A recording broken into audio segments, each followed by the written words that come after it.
Aujourd'hui, on va vous entretenir de la vie de Saint Jean de Dieu. Donc, Saint Jean de Dieu est né en 1495 au Portugal. Donc, il meurt le 8 mars 1550 à l'âge de 55 ans. Et on sait peu de choses, dans le fond, de sa vie, de son enfance, sauf un fait qui est arrivé à l'âge de 8 ans. À ce moment-là, c'était en 1503. On dit qu'il serait parti, il aurait laissé ses parents. On serait parti avec un prêtre éventuellement. Il aurait suivi un prêtre à son insu et il se serait rendu en Espagne, et ça à Madrid, une marche de 650 km. Donc, c'est tout un voyage à pied pour un enfant de cet âge-là. Et aussi, on a une autre hypothèse aussi, on dit qu'il serait parti à cause que sa mère était malade pour aller chercher des médicaments. Mais il ne reviendra pas chez lui. Il va 30 ans va se passer avant qu'il retourne à la maison. Donc, c'est pour ça qu'on sait, on pense que c'est peut-être un prêtre qui aurait suivi là, à son insu, et puis qu'au cours du voyage, le prêtre se serait aperçu que le jeune l'aurait suivi. Mais leurs routes vont se séparer, parce qu'à Madrid, c'est quand même assez loin, 650 km, et lui, en cours de route, il ne pourra pas continuer. Par contre, ils vont s'arrêter, parce qu'au cours de la route, bien entendu, ils ne feront pas ça dans une journée, donc ça va être étalé sur plusieurs jours. Et ils vont arrêter au sanctuaire de Notre-Dame de la Guadeloupe. Ça, on va voir ça tantôt, là, ça va avoir une importance aussi dans sa vie, parce que ça va être un moment là, clé là, où il va se rendre en pèlerinage à Notre-Dame de la Guadeloupe, mais pour entreprendre maintenant sa véritable mission qui va être auprès des malades. Et donc, lui, il va s'arrêter en cours de route, il ne suivra pas le prêtre jusqu'à la fin. Et il va être hébergé, il va être recueilli par François. On dit François, dit le majoral, intendant des troupeaux du comte d'Oropesa, Don Fernando de Tolède. Donc, on dit de lui, donc c'est là qu'il va avoir son éducation, même sur le plan chrétien, sur le plan religieux, etc., etc. Mais ça se montre une personne brillante. On n'a rien que des éloges à lui donner. Il est vraiment quelque chose de spécial, un jeune vraiment spécial. Et ce que c'est qui va arriver, il va s'occuper des troupeaux. À un moment donné, il va avoir la charge des troupeaux et entre autres des chevaux. On va lui donner ce travail-là. Et cela, il raconte ici, là, il dit « Quand j'étais au service du comte, il m'arrivait d'éprouver une vive douleur à voir les chevaux de ses écuries gras et luisants, couverts de riches harnais, et les pauvres maigres en haillons et sans soin. » Donc, il va avoir déjà une interrogation. Il dit « C'est bien beau s'occuper des chevaux, mais il va voir qu'il y a quelque chose encore plus d'important de s'occuper, c'est-à-dire des pauvres qui sont autour de lui. » Et ça va commencer à travailler. Ça veut dire que sa mission va commencer tranquillement, là, même s'il est jeune, déjà, il dit, voyons Jean, il se parle à lui-même, là, il dit, voyons Jean, ne vaudrait-il pas mieux te préoccuper de soigner et de nourrir les pauvres de Jésus-Christ plutôt que ces bêtes des champs? Et puis là, il ajoutait là-dessus que Dieu m'accorde de réaliser un jour ce désir. Mais ça va se réaliser, mais ça ne se réalisera pas tout de suite. Ça va prendre, il faut passer par les épreuves de la vie, etc., etc. Mais tout ça va se réaliser un jour où il pourra vraiment se donner aux pauvres, aux malades, aux plus déshérités, aux plus démunis, aux plus délaissés. Et là, ce qui va arriver, il va un jour... Donc, c'est ça, c'est vraiment quelqu'un de brillant, d'intelligent. On reconnaît toutes ses aptitudes. Et ça va peut-être gonfler un petit peu son orgueil. Là, puis en même temps, le Seigneur va se servir d'un événement là, pour le ramener un petit peu à la réalité. Et c'est là parce qu'il va se déclencher une guerre entre la France et l'Espagne. Et là, lui, il va s'enrôler comme soldat. À ce moment-là, on dit qu'il était devenu un jeune homme, il avait déjà 22 ans, donc il était parti depuis l'âge de 8 ans, donc 22 ans. Donc ça faisait 14 ans qu'il était parti de la maison, sans donner aucune nouvelle, parce qu'il faut dire aussi que dans ce temps-là, il n'y a pas de service des postes, il n'y a pas de service, on n'a pas des choses comme aujourd'hui pour communiquer.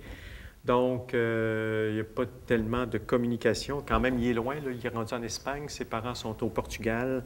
Donc, il y a 22 ans à l'âge où il s'engage là, pour la guerre là, comme soldat en 1494. Et donc, à partir de ce moment-là, ce qui va arriver, c'est qu'il va y avoir deux épisodes qui vont frapper sa vie. C'est qu'au cours, parce que là, encore là, il va partir de l'endroit où il est, là, le comte où il l'a hébergé. Donc, encore 600 km, mais là, ça va être à chevaux qui vont le faire parce que là, il est dans l'armée, etc. Donc, il y aura quand même une grande distance à parcourir. Et quand ils seront rendus, à un moment donné, ce qui va arriver, c'est que lui va vouloir aller chercher de la nourriture, mais dans le camp adversaire. Dans le camp adverse, c'est proposé pour y aller. Et il va prendre un cheval qui a été pris aux Français. Donc, il s'embarque sur le cheval, mais quand le cheval s'aperçoit qu'il arrive, là, lui, il reconnaît les pâturages, il reconnaît. Et là, il part tout d'un coup au galop, au grand galop. Et là, lui, il n'y a pas de harnais non plus pour s'agripper sur le cheval. Et là, lui tombe du cheval. Et là, il tombe sur la tête. Et là, même tombe sans connaissance. Et à ce moment-là, ce qui va arriver, même le sang, on dit le sang va sortir de sa bouche. Et il va rester comme ça un bon bout de temps. Et il va se réveiller. Il va se réveiller par lui-même. Et là, à ce moment-là, ce qu'il va faire, c'est que là, il s'aperçoit qu'il est dans le clan ennemi, là, puis qu'il a peur de se faire prisonnier. Donc là, il va faire une prière à la Sainte Vierge, parce que ça reste quand même que le côté religieux était quand même chez lui, là. Et il va demander, il va se tourner, on dit, vers la Dame, Notre-Dame, la Vierge Marie. Il dit, Mère de Dieu, soyez mon assistance, mon soutien, et priez votre divin Fils de me délivrer du péril où je suis tombé entre les mains de mes ennemis. Donc, il va prier la Vierge, dans le fond, pour qu'elle puisse l'aider à ne pas tomber entre les mains de ses ennemis. Il va l'invoquer. Et là, finalement, il va trouver un bâton, il va se relever par lui-même, mais il va réussir à se rendre jusqu'à son camp là-bas. Et au bout de quelques jours de repos, il va complètement être rétabli, complètement guéri. Et là, son capitaine lui avait, réservé une mission de rester au camp parce qu'on avait enlevé des équipements, certains équipements aux soldats français, puis on lui avait donné la charge de surveiller ça, de garder ça. Et puis là, à un moment donné, dans un moment d'inattention, les Français ont réussi à récupérer le matériel, alors que lui, il en avait la charge, il devait le garder. Et là, à ce moment-là, le capitaine n'a pas fait ni un ni deux. C'est qu'il a ordonné qu'on le pende. Donc, il y avait un arbre. Et là, par contre, il y a un haut dignitaire qui s'est mis à passer là, un autre officier là, de plus haut rang. Et puis là, il a dit tout simplement, en entendant les versions, puis des soldats, puis de gens, parce que dans ce temps-là, il ne s'appelait pas encore Jean de Dieu, il s'appelait Jean de Cidade, c'était son nom. Et là, ils ont dit tout simplement, c'est qu'on l'a mis dehors de l'armée. Donc, il a dû s'en retourner chez lui, c'est-à-dire qu'il est retourné chez le comte où il s'occupait des chevaux. Mais là, il y avait encore 600 km, mais là, c'était à pied, parce que là, il n'était plus dans l'armée, on l'avait mis dehors. Donc, là, c'est à pied qu'il va parcourir toutes ces kilomètres. On dit à ce moment commence pour Jean une vie d'expiation et de tourment intérieur qui ne durera pas moins de 10 ans. Parce que là, il s'est vraiment rendu compte que là, par 2 fois, il a passé près de la mort. Et là, par 2 fois, il s'est même rendu compte qu'il a été sauvé. Et là, c'est là qu'il va revenir un petit peu en lui-même. Et puis là, il va reconnaître justement son ingratitude. Il va demander pardon pour ses péchés. Mais tout ça dans une espèce de tourment puis d'angoisse qui va durer à peu près 10 ans. Et il réussira d'ordinaire à ne rien laisser voir à l'extérieur, mais pas toujours. Mais parfois, la douleur sera si violente qu'elle éclatera au dehors et qu'elle le portera à de tels excès de pénitence qu'on y verra de la folie. Ça, on le verra un petit peu plus tard, à un moment donné, parce que c'est comme si toutes ces années-là, il va les avoir foulées, puis là, tout ça va sortir comme d'un coup. Mais là, à partir de ce moment-là, là, il y a déjà conscience du repentir, dans le sens de réparer aussi sa vie passée, avoir une vie meilleure, parce qu'il se rend bien compte que le Seigneur a passé, puis qu'il l'a protégé là, au cours de ses différentes expéditions, spécialement là, dans l'armée. Donc, après avoir réfléchi sur les dangers de la vie militaire et sur le piètre salaire offert par le monde à qui le suit, Jean se décida de retourner chez son maître. Donc, il va retourner à pied cette fois-là. Donc, 640 km. On dit 640 km à parcourir, mais là, c'est à pied.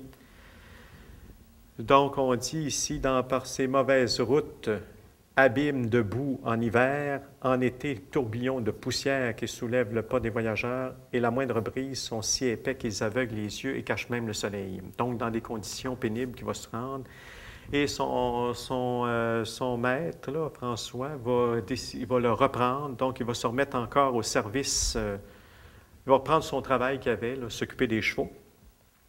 Donc, nourrir et engraisser les bêtes, mais là, toujours ça va mais là avec moins d'élan qu'avant, parce que toujours là, dans l'idée qu'il a maintenant de vouloir réparer sa vie.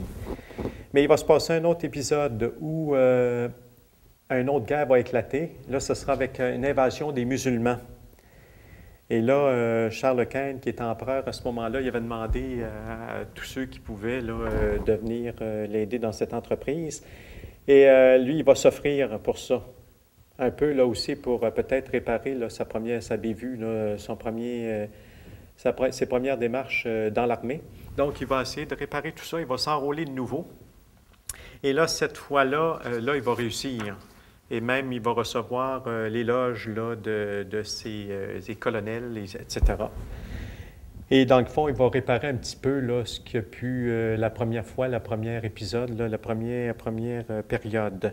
Et tout ça, quand tout ça va se terminer, ils vont se rendre, eux autres, à Saint-Jacques-de-Compostelle. On sait que c'est un grand lieu de pèlerinage, ça, en Espagne. Donc, ils vont se rendre là, à Saint-Jacques-de-Compostelle. Et c'est là qu'ils vont prendre chacun leur route, là, les soldats. Et entre autres, lui, Jean, c'est là que maintenant, libéré de ses obligations militaires, va décider de revenir dans son pays natal, donc retrouver ses parents. Donc, et là, à ce moment-là, il y a 38 ans. Donc, il y a 30 ans qui se sont écoulés depuis son départ. Et là, lui, donc, ses parents, il n'en a pas eu de nouvelles, puis il n'en a pas eu de nouvelles lui-même, et puis lui-même non plus n'a pas pu vraiment donner de nouvelles. Comme je disais tantôt, il n'y a pas le service là, de poste ou de choses comme ça qui pouvait aider. Donc, il va s'y rendre et bien entendu qu'il va reconnaître la maison familiale et quand il va cogner à la porte, il va s'apercevoir que c'est des gens, c'est des inconnus qui sont là. Et là, son père et sa mère ne sont plus là. Par contre, un de ses vieils oncles, en entendant, parce que là, il avait seulement 8 ans, puis là, il arrive à l'âge de 38 ans, donc non plus personne non plus le reconnaissait. Donc, ce qu'on va faire, c'est qu'on va, en racontant un petit peu son histoire, tout ça, puis là, son oncle va le connaître. Il y a un oncle encore qui vit dans le village, puis là, il va le reconnaître, puis lui, il va vouloir, il dit, bien, viens chez moi, je suis prêt à t'héberger, etc., etc. Donc, on dit impatient, donc il presse alors le pas et guidé par les souvenirs, donc il frappe à la maison paternelle, mais il n'y a personne. Donc là, c'est là qu'à ce moment-là, il va rencontrer un vieillard qui se trouve être son oncle, puis là, en racontant son histoire, il va le reconnaître. Et puis là, lui, il va y raconter ce que c'est qui est arrivé. Il dit, allant des uns aux autres, donc il rencontre un digne vieillard, c'est son oncle, après avoir parlé avec lui, etc. Jean lui conte toutes ses aventures, mais il se met aussi à poser des questions. Et c'est là que son oncle explique que ce qui est arrivé. Il dit, « Mon fils, votre mère, je dois vous l'avouer, est morte peu de jours après qu'on vous eût ravi à son affection. » Donc, quelques jours après son départ, ne sachant pas où il était allé, ou même qui l'avait emmené, puis où il se trouvait, bien là, elle est morte de chagrin. Elle est morte de chagrin quelques jours après. Votre absence lui causa une douleur et une peine d'autant plus intense qu'elle ignorait qui vous avait amené et où vous aviez été conduit. Vous, si jeune, et de quelle façon? Aussi, nous en sommes persuadés, le chagrin a raccourci prématurément ses jours. Quant à votre père demeuré veuf et sans enfant, donc lui, il avait tout perdu, son fils, mais il ne savait pas où il était rendu. Il avait perdu sa femme, donc il n'y avait plus de famille, il n'y avait plus rien, il était seul. Et là, à ce moment-là, il a décidé d'entrer dans le monastère chez les franciscains. Il a pris l'habit de Saint-François à Lisbonne. Et c'est là qu'il a achevé ses jours. Mais au moment où Jean va retourner dans son village, son père aussi est mort. Donc, les deux sont morts, ses parents sont morts. Par conséquent, mon fils, si vous voulez vous reposer en ce pays, demeurer chez moi, je vous accueille très volontiers. Donc, il l'accueillait vraiment comme son fils.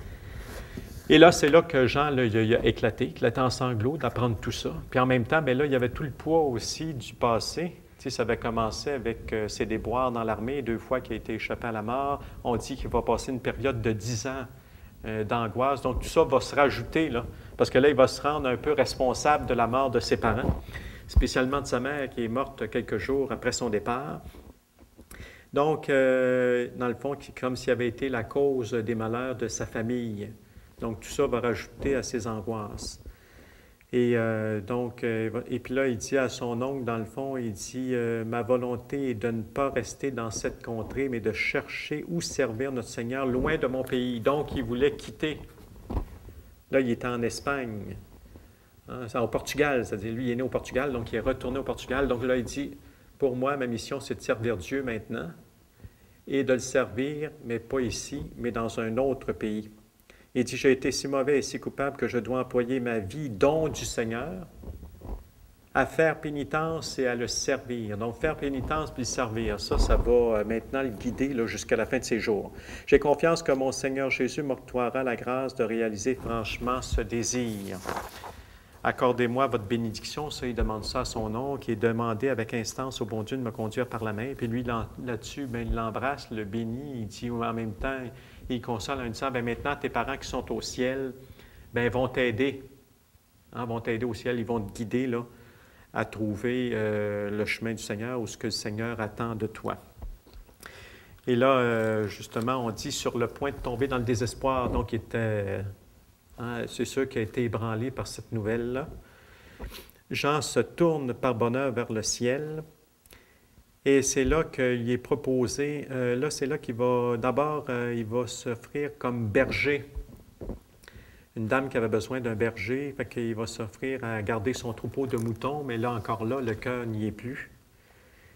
Et tout d'un coup, il dit, tout à coup, il fut saisi d'un vif désir de gagner les côtes d'Afrique parce qu'on avait ouvert une mission là-bas, en Afrique, c'est-à-dire spécialement au Maroc. Donc donc dans un pays musulman. Et puis là, on avait ouvert, les côtes d'Afrique pour exécuter sans retard ce dessein. Donc, on avait ouvert une mission là-bas, en Afrique. Et là, lui, il s'est offert pour y aller. Il s'est embarqué. Et quand il est arrivé au port, au Portugal, ça c'est au Portugal, donc, il a rencontré une famille. Une famille. Donc, Jean n'hésite pas à offrir ses services à un condamné politique, le comte d'Almeida, qui, par ordre du roi Jean III, ont conduit en exil avec sa femme et ses 4 filles. On dit que celui-ci promettait de le bien traiter et de le payer largement. Donc, ce comte-là avait été mis en exil par le roi du Portugal dans cette mission-là qui venait d'ouvrir là-bas au Maroc, parce qu'il avait fait des choses qui avaient déplu au roi, et puis on avait exilé sa famille, on l'avait exilé.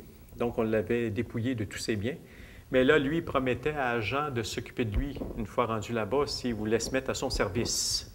Donc, lui, ça faisait son affaire parce qu'il est toujours dans l'esprit de vouloir réparer, puis de vouloir offrir sa vie à Dieu, de servir, puis de faire pénitence.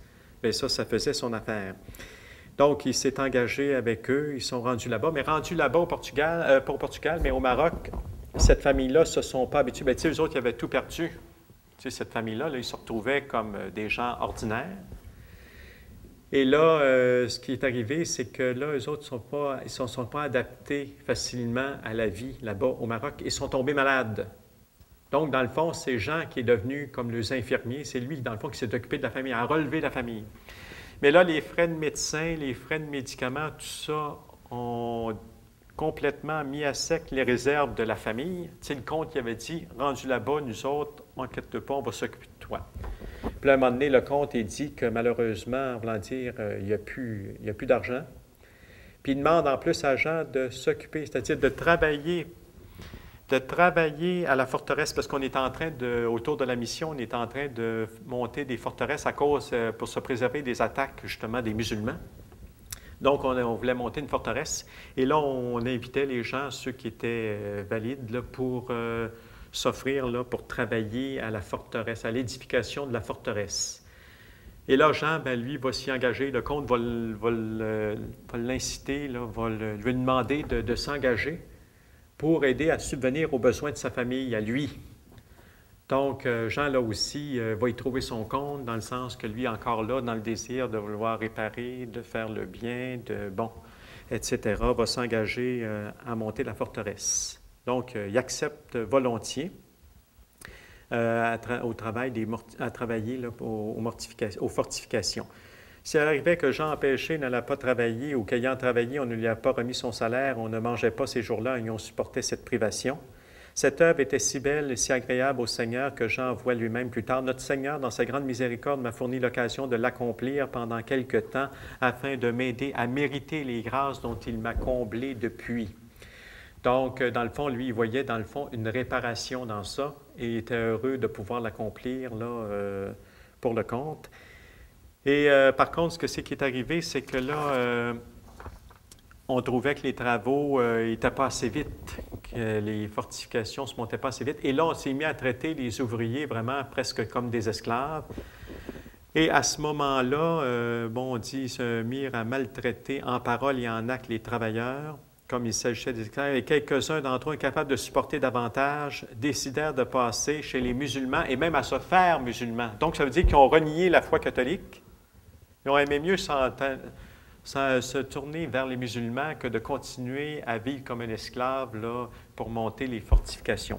Et ça a beaucoup touché Jean parce qu'avec avec lui, il y avait un des jeunes travailleurs avec lui qui était un de ceux de son village, donc il connaissait bien. Et lui a décidé, voyant les difficultés, de s'en aller du côté des musulmans. Donc ça avait touché beaucoup de gens. Puis il en a parlé à un père. Il y avait des pères franciscains là-bas. Il en a parlé à un père franciscain.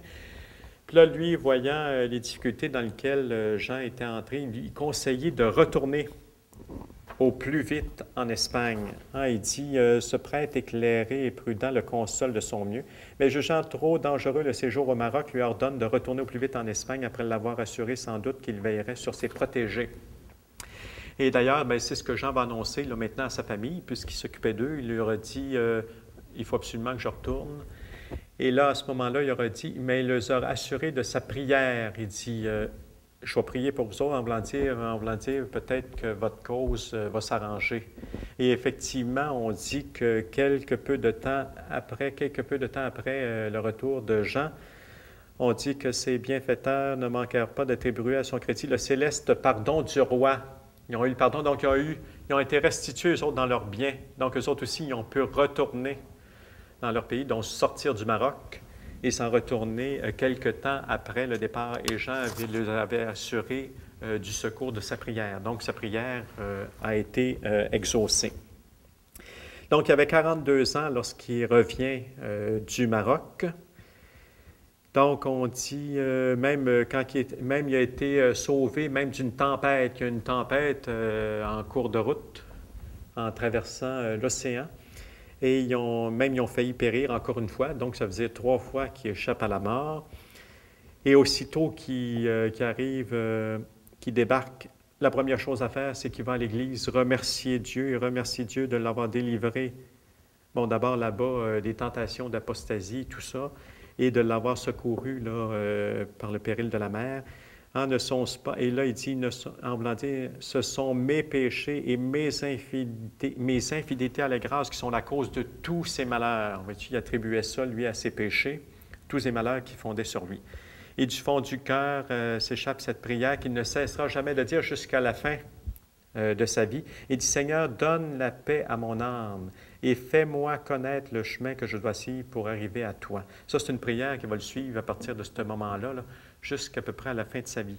Seigneur, donne la paix à mon âme. Oui, il y en avait besoin. On dit une période d'angoisse, tout ça qui va durer 10 ans. Ça veut dire jusqu'à peu près au début de sa mission, là. Sa véritable mission. Il dit, Seigneur, donne la paix à mon âme et fais-moi connaître le chemin que je dois suivre pour arriver à toi. Donc, Jean Cidade, c'est son nom, avait sans doute besoin de devenir souple sous la main de Dieu et capable de remplir sa mission, d'être profondément travaillé par les humiliations, l'inquiétude et la souffrance, comme on l'a vu. Et là, le père franciscain lui avait dit, par exemple, il avait donné un conseil, une fois que tu seras rendu là-bas, il dit ce que c'est qui serait bon là, pour éclairer ton intelligence, puis garder ton cœur justement vigilant, puis près de Dieu. Il dit, lis la Bible. Lis le Nouveau Testament, la Bible. Lis aussi des vies de saints, des livres spirituels, des vies de saints. Fait que c'est ce qu'il a fait. Donc, il s'est trouvé un petit travail. Lui, il se gardait peu pour lui. Et puis tout le reste, justement, il en profitait pour acheter des livres spirituels, de spiritualité. Donc, des vies de saints, des vies spirituelles, vie de prière, la Bible, etc. Là, il s'est mis à lire. Et puis là, donc, c'est devenu, même ses livres préférés, on dit c'était la Bible, la vie de Jésus-Christ, l'imitation aussi de Jésus-Christ. L'imitation de Jésus-Christ, ça, c'est des livres qu'il aimait. Et là, il s'est mis, dans le fond, il s'est dit, comme ça me fait tellement de bien, il s'est mis à en faire le commerce. Donc, dans le fond, toutes ses économies de son travail allaient pour acheter des livres. Et puis là, il s'est mis à en faire le commerce, c'est-à-dire en vendre, tout simplement, parce qu'il s'est rendu compte que ça lui faisait du bien. Mais par contre, tous les livres qu'il vendait ou qu'il recommandait, il les avait tous lus avant pour savoir si c'était des bons livres. Et là, il s'est mis à faire l'apostolat du livre. Même à un moment donné, qu'il pensait que tout simplement, c'était ça sa mission, là. Et puis là, il s'est mis à acheter des images, des chapelets, des médailles, des choses comme ça.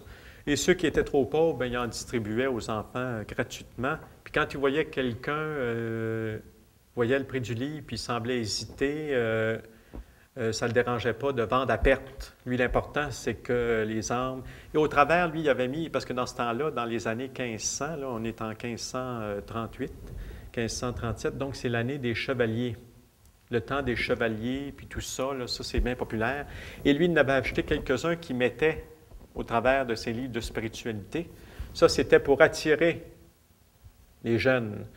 Mais quand il voyait qu'il était attiré par ces livres-là, là, il disait « Non, non, ça, c'est pas des bons livres. » Et puis là, il en profitait pour plutôt leur passer des livres de spiritualité, des livres de saints, la Bible, etc., etc.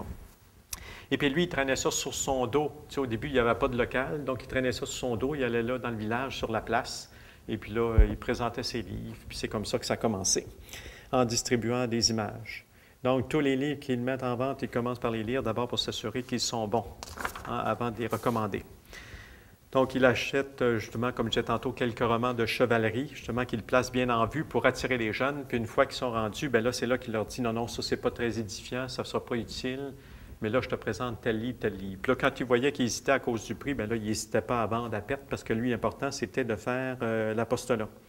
Aussi, en peu de temps, j'ai augmenté son profit spirituel et temporel. Donc, ça veut dire que lui-même aussi se nourrit parce que tout en nourrissant les autres, lui aussi, donc spirituellement, va grandir. Et donc, il invite les autres à lire en même temps. Et c'était beaucoup de peine parce qu'il devait circuler toujours d'un lieu à un autre avec ce fardeau sur les épaules. Aussi, décida-t-il de se rendre à Grenade et de s'y établir. Il élut domicile et installa sa boutique. Donc, il a installé une boutique. Donc, finalement, il va s'installer. Finalement, il va faire rien que ça. Il va se consacrer seulement à ça. Il va avoir sa petite boutique parce qu'il trouvait ça un peu lourd de traîner tous ses livres. Et même à cette même époque-là aussi, il y avait un dominicain qui faisait la même chose auprès des jeunes, c'est-à-dire un peu de genre d'apostolat du livre comme ça, où il leur recommandait les lectures de l'Évangile, des petits traités de doctrine, de piété, etc. Donc, ça vient un peu compléter lui-même. Donc, on est dans une année aussi, on est dans une période aussi assez riche, là, parce que c'est la période aussi des Jésuites. Les Jésuites vont faire leur apparition là, dans cette époque-là.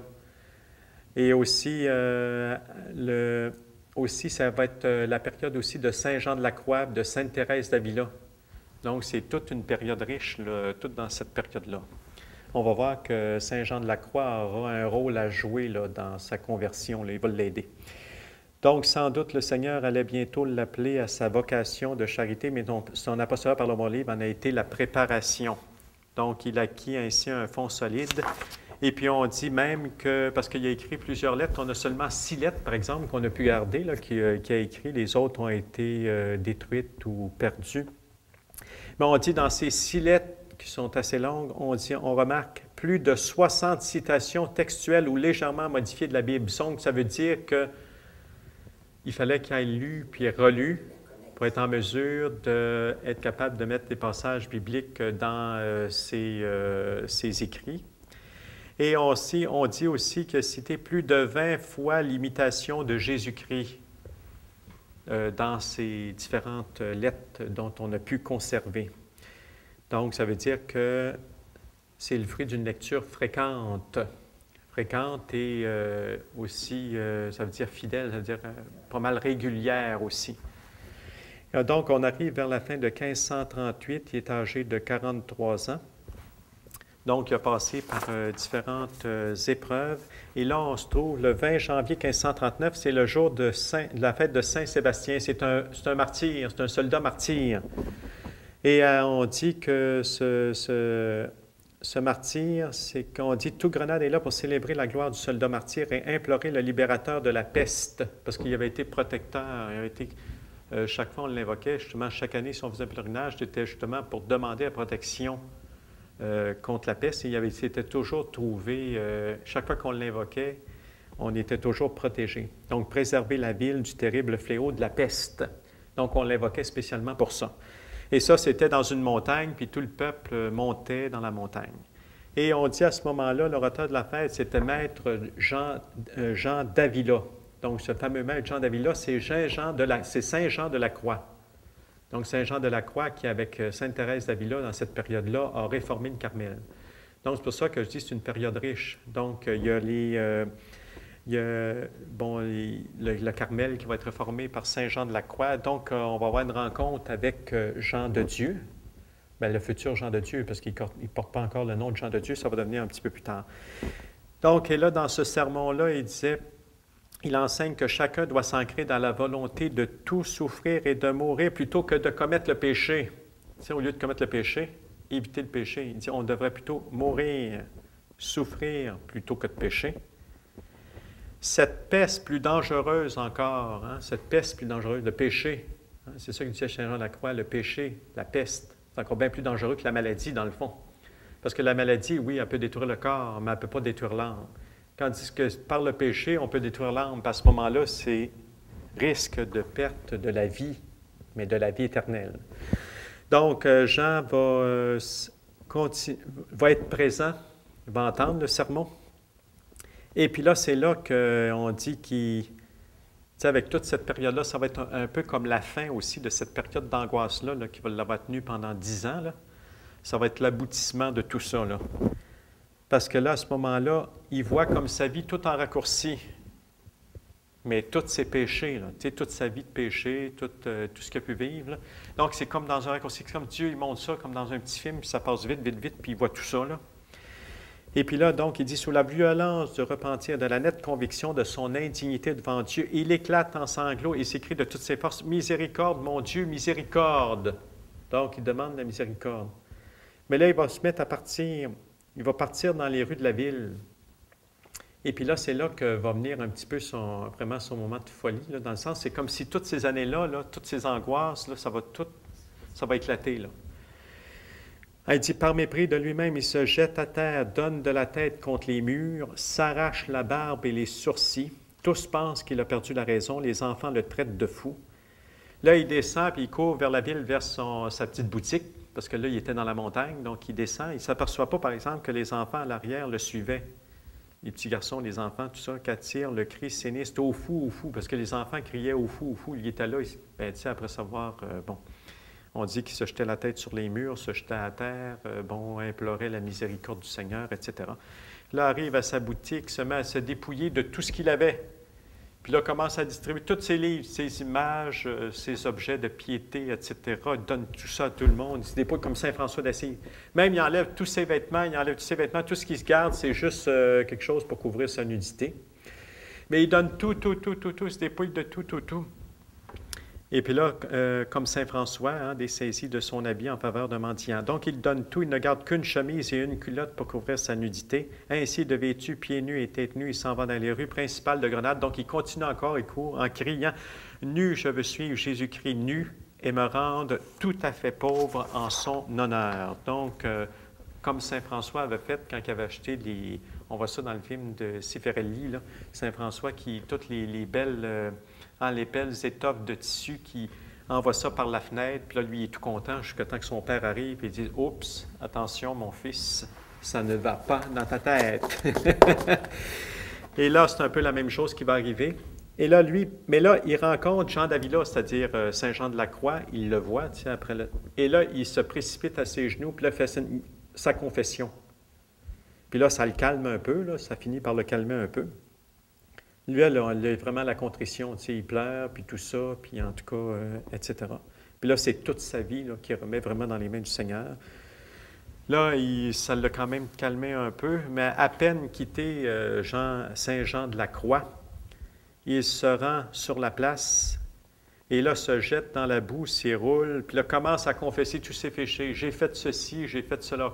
Tout comme il avait fait sa confession, il a fait sa confession à Saint Jean de la Croix. Commence à faire une confession publique de tous ses péchés. Le traître qui a agi ainsi, que mérite-t-il, sinon que tous le frappent, le maltraitent, le tiennent pour l'homme le plus vil du monde, enfin le jettent dans la boue, dans le cloaque des immondices. On dit qu'à voir cette scène, les spectateurs sont persuadés qu'il a perdu la raison, bon, etc., etc. Même, tout le monde, dans le fond, donc, dans ses mains, il porte une croix de bois qu'il donne à baiser à tous si quelqu'un lui dit « Jean baise la terre pour l'amour de Dieu ». Donc, dans ses mains, il porte une croix de bois qu'il donne à baiser à tous. Et si quelqu'un lui dit « Jean baise la terre pour l'amour de Dieu », il obéit, même si c'est un enfant. Donc là, et puis là, tout d'un coup, passent on dit deux notables de la ville de Grenade. Voyant ça, eux autres, là, ils le prennent, là. Ils disent aux gens de se calmer, là, parce que là, tout le monde était autour de lui, tout le monde, bon. Et là, lui, là, l'amène à l'hôpital. Il y a un hôpital, mais l'hôpital des fous, c'est là qu'il l'amène, ceux qui ont des folies. Il dit, mettez-le dans une chambre d'où il ne puisse voir personne afin qu'il se repose. Peut-être guérira-t-il ainsi de cette folie qu'il a contractée. Et là, à ce moment-là, ce qui arrive, c'est qu'on avait une façon de régler le cas de ceux qui avaient des folies dans ce temps-là. Ceux qui avaient des crises de folie, on avait une façon assez particulière à cette époque-là pour les calmer, c'était des coups de fouet. Donc, c'est ça, à cette époque-là, on pensait que de les saisir comme ça, là, parce que c'est sûr que les coups de fouet, ça les saisit. Donc, en pensant qu'en les saisissant comme ça, qu'on pouvait arriver à les calmer. Donc, on dit, on en vint bientôt au principal traitement administré dans ce temps-là, donc aux gens de son espèce, donc les coups de fouet. Donc, l'étroite mise au fer et aux autres procédures douloureuses et punitifs analogues destinées à leur faire perdre leur furie et à favoriser leur retour au bon sens. C'est ainsi que les infirmiers attachèrent Jean par les pieds et les mains, le mirent à nu et avec une corde pliée en deux, lui administrèrent une bonne volée de coups. Mais là, lui, il s'encourageait à en donner davantage. Hein, lui, il était d'accord avec ça. Il disait, et Jean se met les encourager. Mes frères, frappez cette chère traîtresse ennemie du bien, c'est elle qui a été la cause de tout mon mal. Comme je lui obéis, il est juste que nous payons tous les deux, puisque tous les deux, nous avons péché. Donc, il reconnaît qu'il a péché, et puis là, lui, il les encourage à frapper. Mais par contre, ce que c'est que lorsqu'il voit les autres traités, là, par exemple, lorsqu'il voit les autres qui sont traités de la même manière, là, c'est là qu'il n'est plus d'accord. Et là, il les traite de traîtres puis d'ennemis. Ô traîtres ennemis de la vertu, pourquoi traitez-vous si mal et avec tant de cruauté ces pauvres malheureux, mes frères qui se trouvent dans cette maison? Lui, il dit au contraire, il dit, traitez-les avec compassion. Il dit, donnez-leur bien à manger. Il voyait que les salles aussi dans lesquelles les malades étaient installés étaient malpropres. Il dit, nettoyez les salles, donnez-leur à manger, en voulant dire, avec affection puis amour, occupez-vous d'eux à la place au lieu de les traiter comme ça. Mais là, voyant qu'ils les traitaient de traîtres puis d'ennemis de la vertu, là, eux autres, ils traitaient encore davantage. Ils lui administrèrent des coups encore plus cruels et plus nombreux qu'aux gens jugés par eux simplement fous. Donc, et là, après un certain séjour, et là, au cours de son séjour, c'est que Saint Jean de la Croix a été mis au courant et il a envoyé un de ses disciples à lui pour le réconforter. Et ça, ça l'a beaucoup aidé. Hein, Jean considéra comme une grande faveur et un puissant réconfort l'initiative du maître d'Avila. Il le faisait visiter, il se souvenait de lui, oublié de tous en cette prison. Donc, il avait envoyé un de ses disciples. Pas Jean de la Croix lui-même, il ne pouvait pas s'y rendre, mais il avait envoyé quelqu'un quand il était en prison, pas en prison, mais dans l'hôpital. Donc, que Jésus-Christ m'accorde la grâce de posséder un jour un hôpital. Parce que là, à un moment donné, il s'est senti bien, même assez bien que finalement, ils ont enlevé les fers, ils ont arrêté ces traitements-là, là, de le fouetter, etc. Et là, lui, il s'est mis à s'en occuper des autres alentour de lui. Donc là, lui, il s'est mis à nettoyer les salles. Il s'est mis à les traiter comme des hommes, comme des humains, comme des enfants de Dieu. Et d'une manière digne, hein? Même si c'est des malades, il faut s'en occuper comme il faut.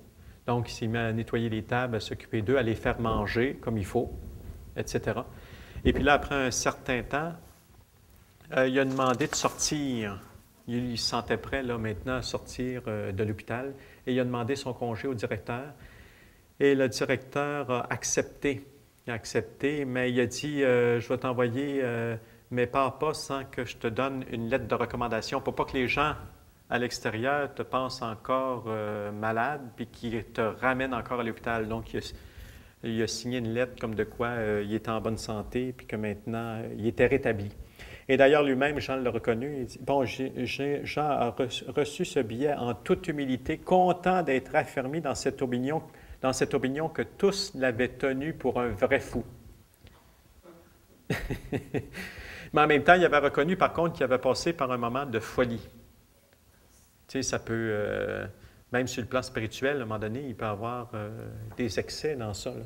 Donc, il a reconnu que lui, il avait vécu là, un moment là, de folie. Donc, dans cette période, au moment où il va sortir de l'hôpital, il y a eu l'impératrice. Tu sais, Charles Quint, tantôt l'empereur s'est engagé dans l'armée pour combattre contre les musulmans. Et là, lui, il va perdre sa femme va mourir. Et là, il y a un grand défilé de toutes les notables, les chevaliers, etc., etc. Et au cours de ces funérailles de l'impératrice, celui qui va prêcher, c'est nul autre que Saint Jean de la Croix. Donc, comme c'est pas loin de l'hôpital, on dit que Jean, probablement, qui s'est rendu à l'hôpital, et c'est là que ça lui a permis une rencontre encore avec Jean de la Croix. Et là, Jean de la Croix va l'amener, lui, chez lui. À ce moment-là, il s'occupait des jeunes. Il y avait comme une espèce d'école pour les jeunes. Il s'occupait des jeunes. Et il va l'amener chez lui. Il va l'inviter à prendre quelque temps là-bas. Et on dit même, donc, Jean d'Avila, c'est-à-dire Saint Jean de la Croix, il résidait d'une manière habituelle depuis 1538. Il dirigea pendant quelques années le collège des jeunes garçons de la Très Sainte Trinité, près de l'église du Saint-Esprit. Donc, dans cette institution, il va engager, dans le fond, mais là, il va y permettre, par exemple, du temps suffisant pour les lectures spirituelles. Lui-même aussi, Jean de la Croix, va lui donner plusieurs instructions pour affermir sa foi, l'aider. Et là, lui, il va être aussi un peu comme concierge, si on veut, là, des lieux, là, mais tout en lui donnant suffisamment de temps pour qu'il puisse prier, qu'il puisse faire des lectures spirituelles, puis qu'il soit instruit aussi directement là, par Jean de la Croix. Mais il disait, souvent, il disait à son directeur, il trouvait son bonheur dans les blâmes et les offenses et les épreuves. Il dit, recevait-il un coup de soulier, un coup sur la nuque, il s'empressait d'en parler au père d'Avila comme d'une aubaine. Donc, ça veut dire quelque chose d'extraordinaire pour lui, parce que dans le fond, il ressemblait à ce moment-là à Jésus qui avait été bafoué, etc. Bon. Puis lui, toujours dans son idée de vouloir, le repentir, réparer sa vie, puis travailler pour Dieu, donc peu importe dans les conditions. Donc, il a été à peu près 4 à 5 mois avec Jean de la Croix, comme ça. Et puis là, Jean de la Croix, à un moment donné, il a dit, bien là, c'était le temps, là. C'était le temps de sa mission. Mais là, il a demandé à son directeur de faire un pèlerinage à Notre-Dame de la Guadeloupe. Tu sais, je l'avais dit ça quand il était parti de chez lui à l'âge de 8 ans, quand il était parti avec le prêtre, ne sachant pas où il allait exactement. Il devait se rendre à Madrid. Lui, il ne s'est pas rendu avant, mais il était arrêté au pèlerinage à Notre-Dame de la Guadeloupe. Donc, il a demandé, avant d'accomplir sa mission, auprès des plus pauvres et des malades, d'être en mesure de faire ce voyage, ce pèlerinage, et bien entendu qu'il a accepté. Et il y avait 360 kilomètres encore pour se rendre. Donc, c'est toujours à pied, hein? Dans ce temps-là, il n'y a pas les moyens de transport comme on a aujourd'hui. Donc, c'est toujours à pied. Donc, ça veut dire qu'aux différents endroits où il arrêtait, bien, il s'arrangeait toujours pour trouver des malades. Bien, de toute façon, il y avait toujours des pauvres en quelque part. Donc, il essayait de les aider, soit qu'il allait chercher du bois. Habituellement, c'est quand il avait dans un nouvel endroit, il allait chercher du bois pour les pauvres. Donc, il allait chercher du bois, puis il arrivait avec son fagot de bois sur le dos. Puis là, il arrivait dans des endroits où on avait... Puis là, il s'occupait des malades. Mais à chaque fois qu'il devait partir, bien, tout le monde pleurait parce qu'il s'en occupait tellement bien qu'on ne voulait plus qu'il parte. Donc, lui, il fallait... Et là, il s'est rendu jusqu'à Notre-Dame de la Guadeloupe. Et là, il y avait les frères de Saint-Jérôme. C'était une communauté, justement, qui avait un hôpital. Puis en même temps, bien, Saint Jean de la Croix, il avait dit, bien, prends le temps, quand tu iras là, va héberger là, parce que ça va t'aider pour ta mission, voir comment c'est organisé, les différents services, etc., etc. Ça va t'aider, ça, pour ta future mission. Donc, c'est ce qu'il avait fait. Et il avait, tout au cours de son pèlerinage, il avait hébergé chez les frères, et puis en même temps, bien, il avait donné du temps auprès des malades. Et finalement, bien, il est retourné auprès de son directeur à la fin de son pèlerinage. Et il dit, là, c'est là que Jean de la Croix, il dit, il faut que tu retournes à Grenade. Donc, Grenade, c'est l'endroit où il avait ouvert sa petite boutique. C'est là aussi où c'est qu'il avait eu sa crise, c'est qu'on l'avait enfermé à l'hôpital. Mais Jean de la Croix, il dit, c'est là. C'est là que le Seigneur t'attend. Il dit, c'est là ta mission. Donc, il était d'accord avec ça, donc, comme son directeur. Et il dit, la première chose que tu feras quand tu seras rendu là-bas, il dit, trouve-toi un prêtre là-bas comme directeur spirituel et ne fais pas rien d'important sans demander son avis. Et il dit, par exemple, si tu as des conseils à me demander, il dit, tu as juste à m'écrire et là où je suis, je te répondrai. Donc, c'était d'accord comme ça. Et c'est ce qui est arrivé. Donc, il s'est mis en route vers Grenade. Donc, on est en novembre 1539.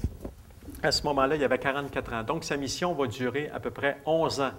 11 ans, là, sa véritable mission. Tu sais, ça a commencé loin, ce désir-là, de s'occuper des pauvres, des malades, quand il était au service du comte, là, qui s'occupait des chevaux.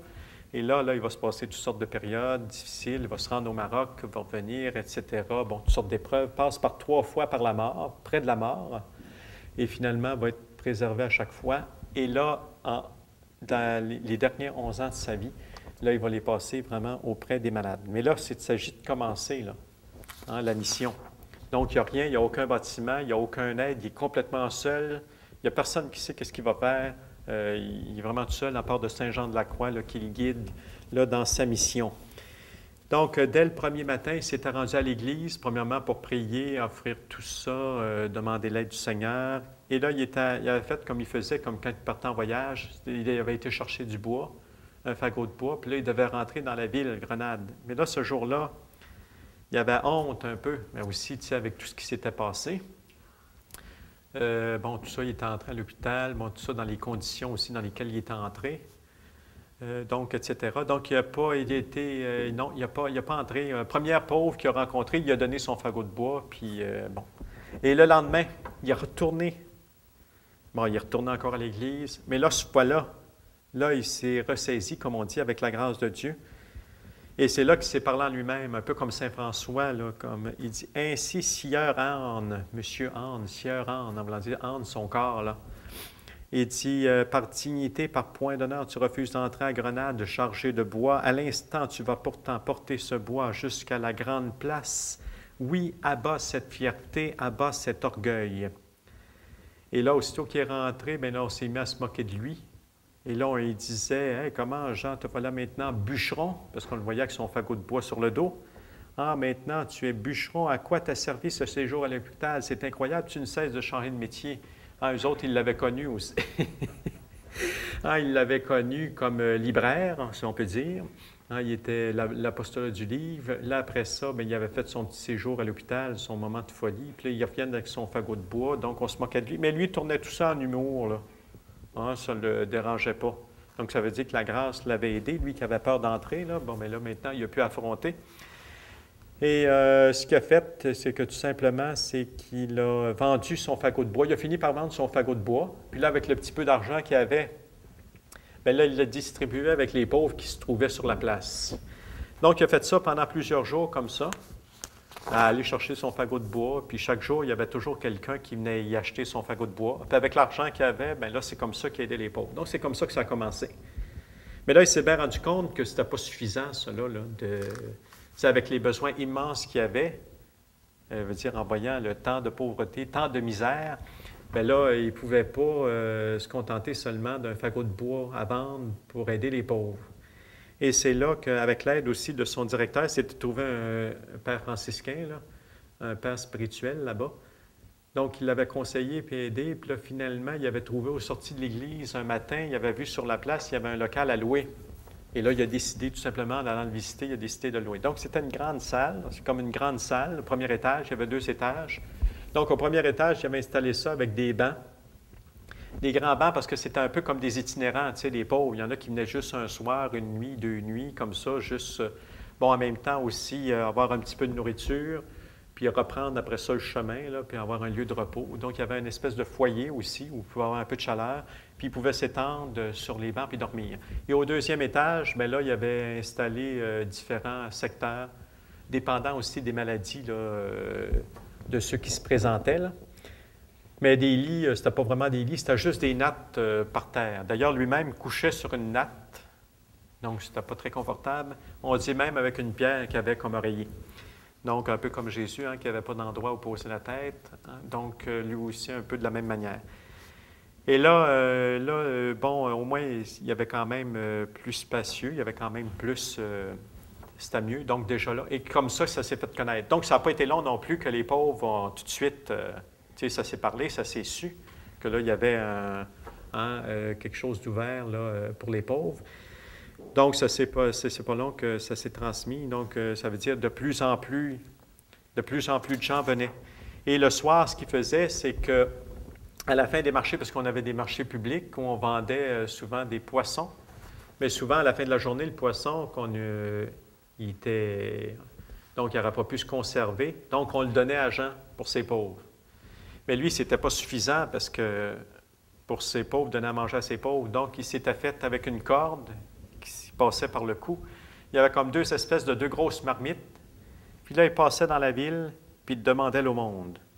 Puis il y avait une manière à lui un peu particulière de le demander, assez que justement les gens étaient touchés, puis il donnait davantage. Il dit, « Quelqu'un veut-il se faire du bien à lui-même? » C'est ça qu'il disait.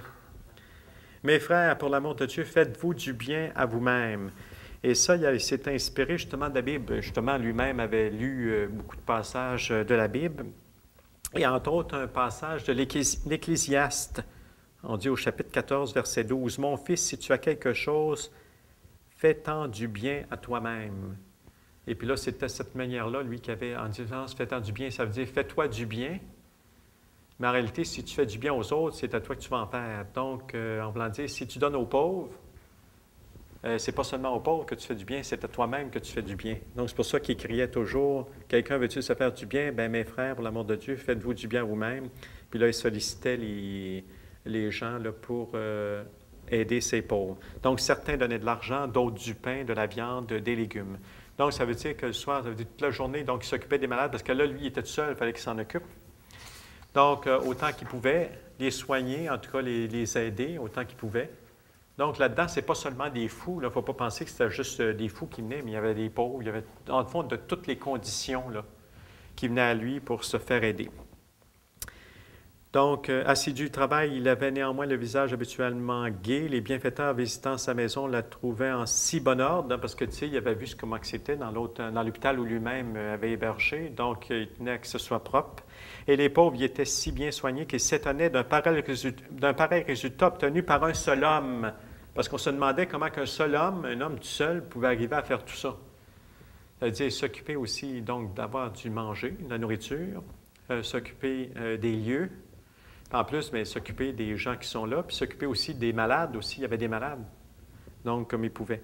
Donc, parmi ses premiers protecteurs, il y a eu Don Sébastien, évêque de Thuy et président de la chancellerie de Grenade de 1538 à 1540. Donc, il va devenir un de ses premiers protecteurs et bienfaiteurs. Donc, il a toujours donné de bonnes aumônes, mais à chaque fois aussi qu'il venait, il donnait des vêtements parce qu'il arrivait toujours en guenilles.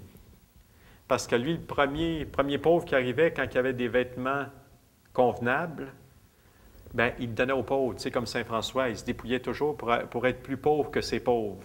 Mais que jamais que ses pauvres soient... Il fallait que ses pauvres soient plus riches que lui, mais pas qu'ils soient plus pauvres que lui. Donc, il donnait toujours... Donc, l'évêque se rendait compte de ça, parce qu'à chaque fois, l'évêque, il donnait des vêtements convenables, puis à chaque fois qu'il venait le voir, il arrivait toujours en guenilles. Donc, il se rendait compte, mais par contre, il ne faisait pas de reproche là-dessus parce qu'il savait qu'il reconnaissait sa grande générosité et son grand cœur, il voulait donner aux pauvres.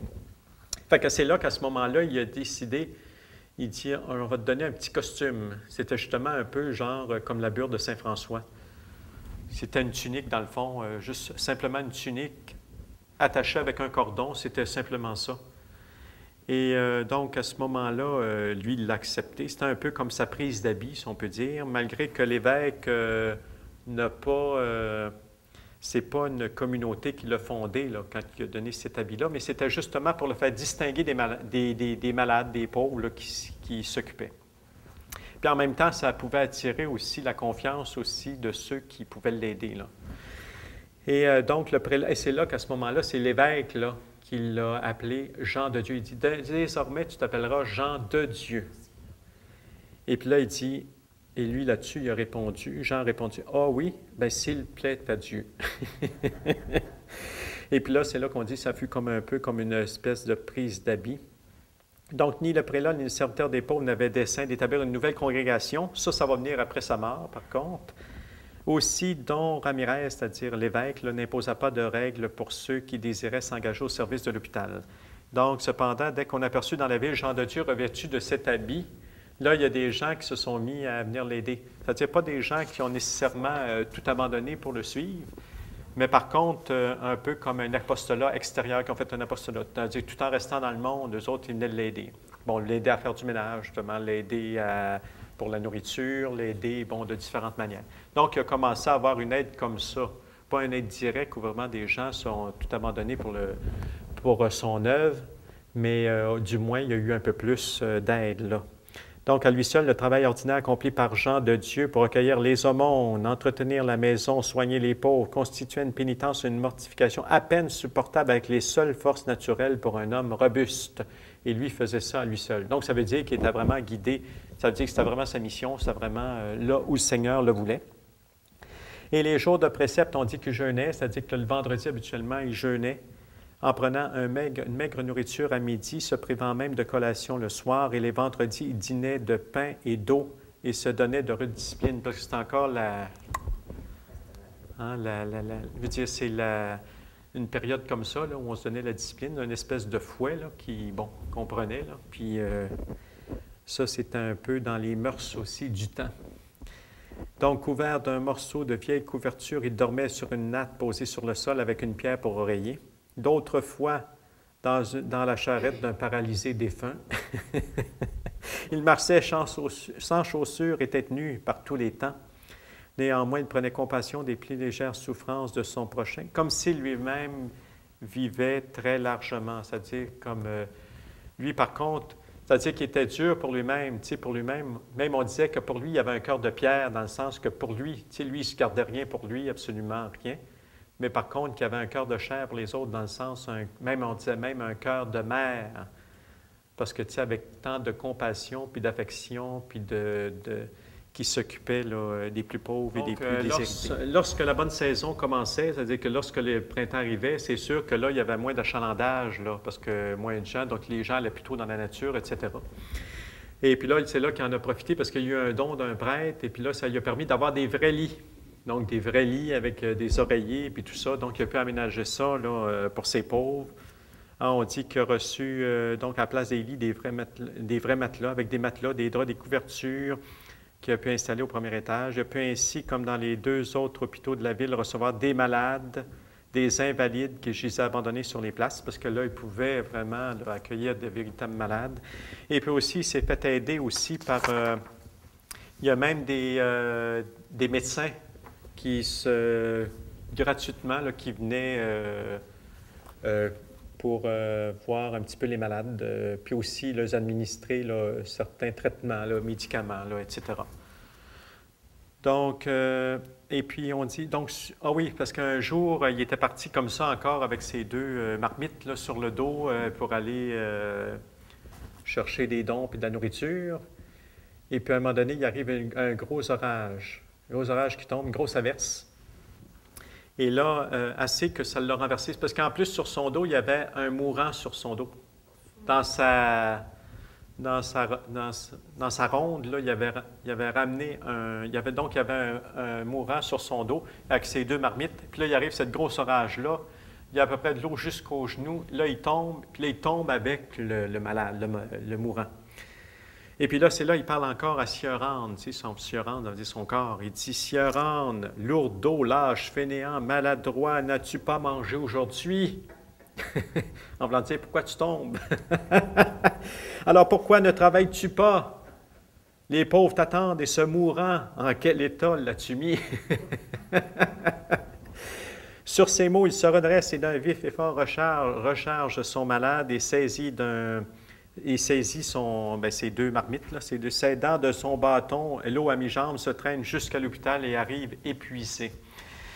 Et puis là, on dit qu'il y a un peintre dans cette époque-là qui a fait, ils ont fait une peinture de cet épisode-là.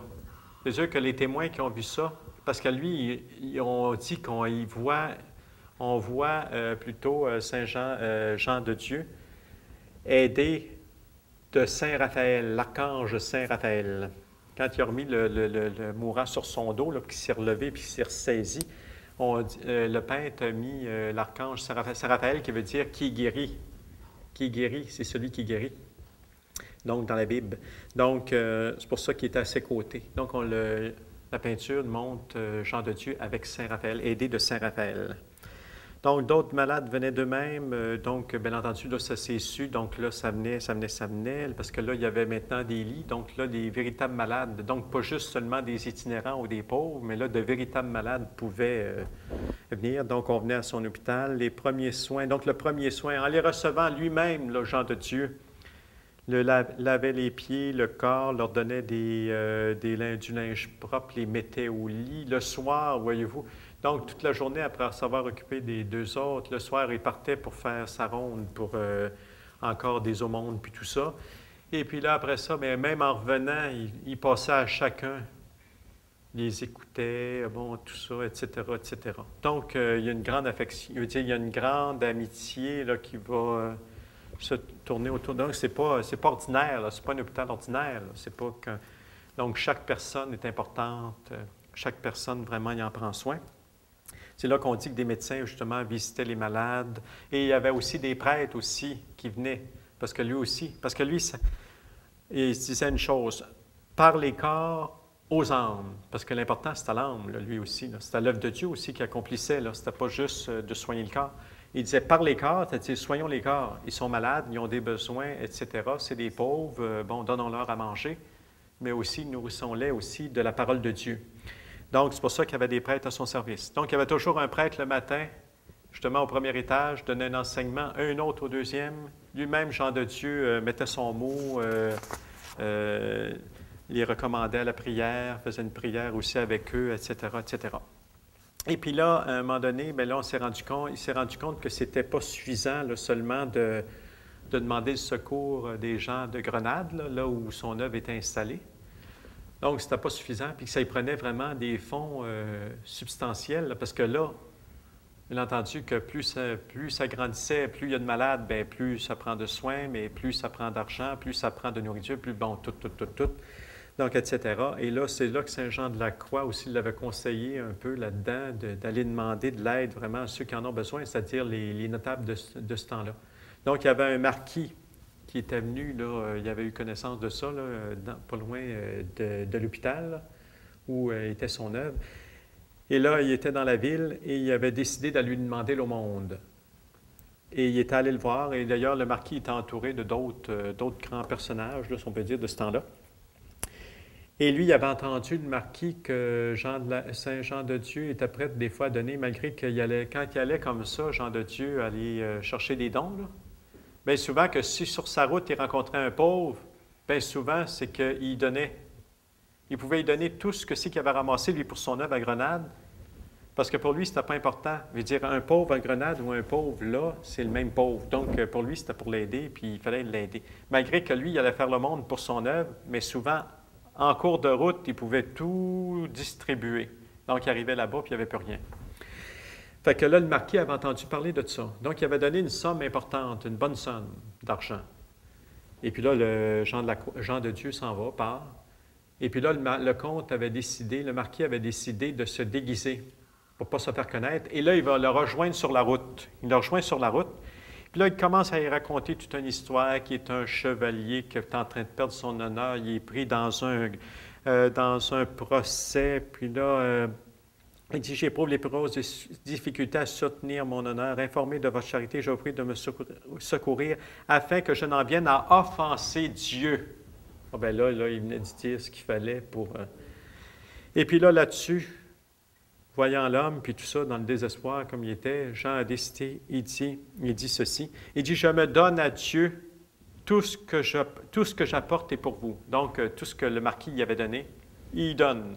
Il dit, je me donne à Dieu, en voulant dire, je m'abandonne à Dieu, je m'abandonne à la providence, je fais confiance, vous en avez besoin, je vous donne tout. Il donne tout, toute la somme. Puis là, le marquis s'en va, il ne se fait pas reconnaître, il s'en va. Et puis là, le marquis dit ça aux autres. Il dit, c'est bien ce qu'on avait dit de lui. Il est prêt à tout donner pour un pauvre. Et puis là, même eux autres, par exemple, ça les avait touchés de sa générosité. Assez que le lendemain, le marquis avait fait dire à Jean de Dieu de ne pas quitter l'hôpital parce qu'il voulait le visiter. Et là, c'est là qu'arrivé là-bas, le marquis avait plaisanté un petit peu avec ça. Il dit, hier, j'ai eu connaissance qu'on vous a volé la somme Puis là, lui, là-dessus, il s'est bien défendu. Non, non, il dit, moi, je fais confiance à la Providence. Puis, non, non, il dit, pour la preuve, comme de quoi vous êtes volé, il dit, j'ai retrouvé la somme d'argent. Il dit, je l'ai ici, là, la somme d'argent. Mais il dit, en plus, il a rajouté 100 écus d'or sur la somme qu'il avait déjà donnée. Et en plus, tout le temps de son séjour à Grenade, il avait dit à ses serviteurs de lui amener chaque jour, qu'on lui amène 150 pains, 4 moutons, 8 poulets, et de lui fournir la même quantité chaque jour pendant tout le temps qu'il se trouverait à Grenade. Donc, il y avait, dans le fond, ça s'était multiplié, dans le fond, tout ce qu'il avait donné. Un autre jour aussi, qui était en train de partir pour encore aller chercher encore avec ses 2 marmites sur le dos, il avait rencontré un chevalier, mais avec ses 2 grandes marmites, tu sais, de chaque côté, ça faisait quand même assez... Et il avait touché la cape, il avait heurté la cape du chevalier. Puis ça c'était... Puis en plus, le chevalier, le fait d'être chevalier, il y avait des rangs, hein, tu sais. Donc lui, il était comme un paysan, dans le fond, là. Puis là, touché la cape avec sa grosse marmite, là. Et puis là, le chevalier, il avait demandé des excuses. Et là, le Jean de Dieu, pas Jean de la Croix, mais Jean de Dieu, il avait fait ses excuses. Il dit, « Pardonnez-moi, mon frère. » Mais ça, encore là, ce n'était pas la bonne chose à faire. Parce que mon frère, en lui disant « mon frère », c'était sur le même niveau. Ça veut dire qu'il se mettait au même niveau que du chevalier. Donc, c'était une insulte en plus qu'il rajoutait. Fait que là, lui, il était tombé dans une colère noire, si on peut dire, puis il avait demandé à ses serviteurs de le battre, de frapper Jean de Dieu, jusqu'à temps que, bien évidemment, là, il s'est attroupé du monde. Puis là, dans ça, il y a quelqu'un qui l'a reconnu. Puis là, cette personne-là a dit, Jean de Dieu a dit, « Jean de Dieu, qu'est-ce que vous faites là? Qu'est-ce qui vous arrive? » Puis là, le chevalier, ça a cliqué. Il ne l'avait pas reconnu.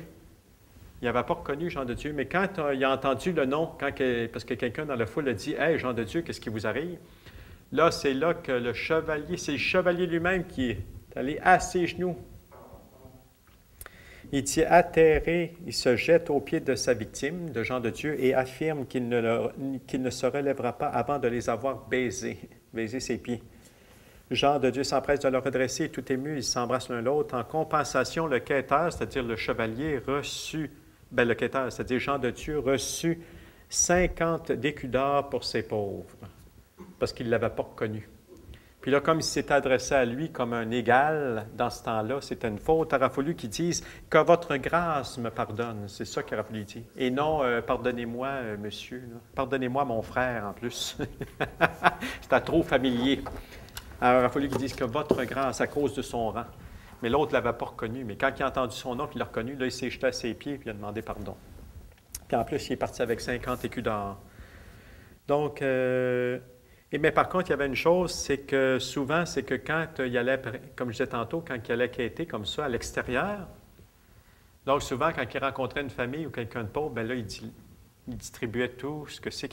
Fait que son père spirituel, il avait dit de revenir aussitôt après, aussitôt que tu auras donné, quand tu auras fait, quand tu iras quelque part là, pour chercher des dons, reviens immédiatement. En voulant dire, attarde-toi pas en chemin, reviens immédiatement. Il avait donné l'ordre de revenir parce qu'il savait qu'il distribuait tout en chemin.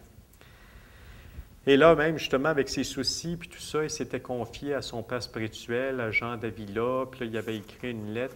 Il était un peu aussi, tu sais, la charge quand même était quand même assez lourde, tu sais, de s'occuper de tous ces gens-là. Là. Puis il se rendait compte qu'il n'y avait pas beaucoup de moyens non plus pour s'en occuper, donc il avait demandé conseil auprès de Jean d'Avila. Et là-dessus, lui, Jean de Dieu, il ne se considérait même pas comme son fils, tu sais, son fils spirituel, tu sais, il le considérait comme indigne, puis tout ça. Là. Fait qu'il disait ça, il dit « J'ai reçu votre lettre », mais Jean de la Croix, là, qui répond, il dit « Je ne veux pas que vous me disiez ne pas mériter que je vous reconnaisse pour fils parce que vous êtes mauvais. » Il disait ça. Car pour la même raison, je ne mériterai pas d'être votre père. Hein, il disait à Jean de Dieu, si tu dis que tu n'es pas mon fils, je ne mérite pas d'être ton père, moi non plus, tu sais, d'être appelé ton père. Il dit, puisque je suis plus mauvais que vous, hein, ces deux saints qui se parlent, Jean de la Croix puis Jean de Dieu, puisque je suis plus mauvais que vous et donc plus digne d'être méprisé. Cependant, le Seigneur nous tient pour sien, en voulant dire, le Seigneur nous aime quand même. malgré notre faiblesse, bien que nous soyons si faibles. C'est pourquoi nous devons apprendre à être miséricordieux les uns pour les autres, à nous supporter avec charité, comme il le fait envers nous-mêmes. Mon frère, j'y tiens beaucoup, rendez un fidèle compte à notre Seigneur de tout ce qu'il vous a confié, car le bon et loyal serviteur doit gagner 5 talents avec les 5 autres qu'on lui a remis. Donc, il l'invitait toujours à donner toujours davantage. Et aussi, en même temps, il demandait aussi, par contre, de prendre un peu soin de lui, parce qu'il dit, ça ne donne rien de vous être de sortir les autres, c'est pour vous, tu sais, en voulant dire, les gens ont besoin de vous. Il dit, exécutez ce qu'on vous le commandera sans vous oublier vous-même. Il ne vous servira guère d'avoir retiré les autres de la boue si vous y demeuriez vous-même. C'est pourquoi je vous exhorte de nouveau à vous réserver quelque temps pour prier, d'aller à la messe et le dimanche entendre le sermon. Tu sais, il l'invitait quand même à prendre un peu soin de lui. Ayez toujours une ferme confiance en Jésus-Christ. Bon, il l'invitait à s'abandonner, dans le fond, à la providence, parce qu'il lui confiait ses soucis. Et puis, de continuer dans cette voie-là de pénitence, puis continuer avec ce désir-là de se comporter de mieux en mieux pour l'avenir, avec l'aide du Saint-Esprit. Donc, il l'invitait à s'abandonner dans les mains de la Providence. Donc, vers la fin de 1545, Jean de Dieu comptait parmi les bienfaiteurs de son œuvre un certain Antoine Martin. Donc, ça va être ouais, ça, c'est un peu spécial. Antoine, on dit qu'il était devenu douanier. Il y avait un frère qui s'appelait Pedro et qui, lui, va s'engager pour une famille riche là, en Espagne.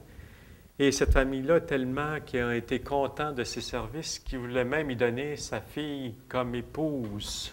Mais lui, il a refusé. Pedro a refusé. Et dans ce temps-là, ça voulait dire, c'était quelque chose de grave, ça touchait l'honneur de la famille. Et voyant le refus qui refusait sa fille, son frère, l'unique fils de la famille, son frère, Pierre, a décidé, il l'a tué, il l'a assassiné. Il a tué Pedro, parce que ça allait contre l'honneur de la famille. Et même, on dit ici, parce qu'il y a une petite note en bas, là, on dit qu'à cette époque-là, là, a remarqué que pour sauver l'honneur n'entraînait pas automatiquement à cette époque de poursuite judiciaire. Donc, ce n'était pas nécessairement, même s'il l'avait assassiné, là, ça veut dire que ça ne voulait pas dire nécessairement que l'homme qui avait tué pour sauver l'honneur de la famille, qui était automatiquement en prison, là.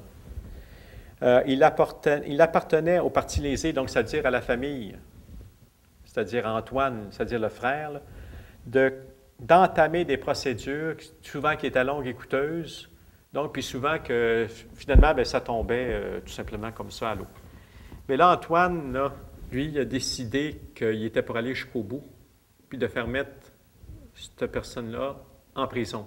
Donc, il a entamé les procédures judiciaires, mais ça prenait de l'argent. Lui, il était douanier, donc ça ne donnait pas assez d'argent. Donc, il a décidé d'ouvrir une maison de prostitution. Donc, même en ce temps-là, même si on est en 1538, 1540, ça existait, ça. C'est le plus vieux métier du monde. Donc, ça existait encore. Donc, il a décidé d'ouvrir une maison de prostitution pour avoir de l'argent rapidement, être en mesure d'entamer les procédures. Donc, il a entamé les procédures. Il a réussi à le faire mettre en prison, mais là, lui, ce n'était pas suffisant. C'est qu'il voulait le faire pendre, le faire mettre à mort, pour le crime qu'il avait fait. Donc, il continue encore. Mais le plus drôle, un petit peu humoristique, c'est qu'il donnait des dons à Jean de Dieu pour son œuvre, avec les fruits de sa maison de prostitution. Mais là-dessus, Jean de Dieu voulait le raisonner. Surtout que là, il avait entendu parler qu'il voulait même aller jusqu'à faire mettre à mort cette personne-là qui avait tué son frère. Fait que là, il s'était dit qu'il voulait absolument la conversion d'Antoine. Et puis là, il s'était dit qu'il était pour mettre tous les sacrifices. Donc, une nuit de temps, là, il a prié le Seigneur, il a supplié le Seigneur, encore avec la discipline, hein, tung, tung, tung, tung, et puis supplié le Seigneur d'ouvrir le cœur d'Antoine. Fait que le matin, il s'est précipité pour voir Antoine. Et là, il dit, donc sur le champ, il se jette à genoux à ses pieds. Lui, il avait toujours son crucifix avec lui, donc il prend son crucifix. Il dit, voilà, frère Antoine, celui qui vous pardonnera en lui montrant le crucifix. On va dire, c'est Jésus. Si vous pardonnez, mais si vous vengez le sang de votre frère sur celui qui l'a versé, le Seigneur vengera sur vous son propre sang que vous répandez tous les jours par vos péchés. Et là, cette parole-là l'a tellement ému que là, il a dit à frère Jean, à Jean de Dieu, qu'il était prêt à pardonner. Mais là, lui, il pourrait dire, ouais, il dit, t'es prêt à pardonner? Il dit, on va aller à la prison. On va aller à la prison, puis tu vas rencontrer celui qui a tué ton frère, puis tu vas lui pardonner. Et c'est ce qu'ils ont fait. Et les deux se sont pardonnés, ils se sont jetés dans les bras l'un de l'autre. Et ça a été ses deux premiers disciples. Après ça, ils se sont engagés tous les deux. Donc, celui qui avait sa maison de prostitution, puis l'autre qui avait tué son frère. Donc, un assassin. Donc, ces deux premiers disciples qui vont suivre Jean de Dieu, c'est un assassin. Puis un gars qui a ouvert une maison de prostitution. Ça va être parce qu'ils vont, après ça, après cette réconciliation-là, là, ils vont demander à servir les pauvres pour l'amour de Jésus. Et là, la première des choses que Jean de Dieu va faire, c'est de s'empresser de lui faire un petit costume comme lui, là, comme il y a. Donc, c'est ce qu'ils vont porter. Et c'est les deux, ils vont se consacrer, les deux hommes, à Dieu et au service des pauvres. On dit qu'Antoine succéda à Jean de Dieu. Quand Jean de Dieu est mort, c'est lui que...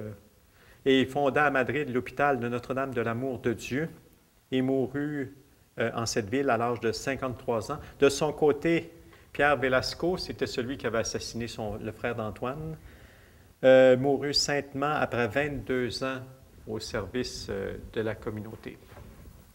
Donc, ils ont été de fidèles compagnons. Et à la suite de ça, les deux premiers compagnons, on dirait que ça en a encouragé d'autres. On dit qu'il y a eu parmi ses compagnons un banquier, un bourgeois de Grenade aussi, qui a tout laissé. On dit tout laissé sa fortune, tout ça, tout laissé pour les pauvres. Et aussi d'autres personnes aussi, même d'autres aussi qui ont écrit. Malgré qu'il y avait besoin, on ne faudra pas penser qu'il a tout pris tous ceux qui venaient. Même au contraire, il s'encourageait plutôt en voulant dire, à se mettre à l'épreuve. Parce qu'il disait que quand vous allez vous engager, là, n'oubliez pas que là, vous êtes au service des pauvres, vous appartenez plus. Hein, il n'y a plus rien, là. Il n'y a plus rien qui existe d'autre, c'est les pauvres, puis c'est Dieu, puis c'est tout. Fait qu'il les invitait à prendre au sérieux l'appel. Même il les invitait, il dit, tous les jours de votre vie, ayez le regard fixé sur Dieu, entendez la messe toujours en entier, confessez-vous. Et puis il dit, demandez à notre Seigneur, en voulant dire, les Lumières, c'est vraiment dans cette œuvre-là qui vous appelle. Ayez toujours la charité. Où il n'y a pas de charité, Dieu n'est pas là. Hein, je n'ai plus rien à vous dire, sinon à vous souhaiter que Dieu vous garde, vous sauve, vous mette ainsi que tout le monde sur la voie de son saint service. Je termine, mais ne cesse de prier pour vous. Et même l'inviter à prier le rosaire. Le rosaire, je puis vous l'affirmer, m'a toujours fait de grands biens. Donc lui-même en a fait l'expérience dans sa vie que le rosaire a été une prière qui l'a aidé.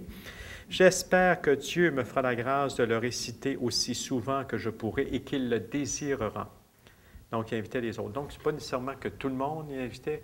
Certaines personnes, il les invitaient justement même à se mettre à l'épreuve, à mettre les choses, mettez les choses claires, parce que ça va être vraiment le service. Et puis là, c'est les pauvres, c'est les malades, c'est dans toutes sortes de conditions.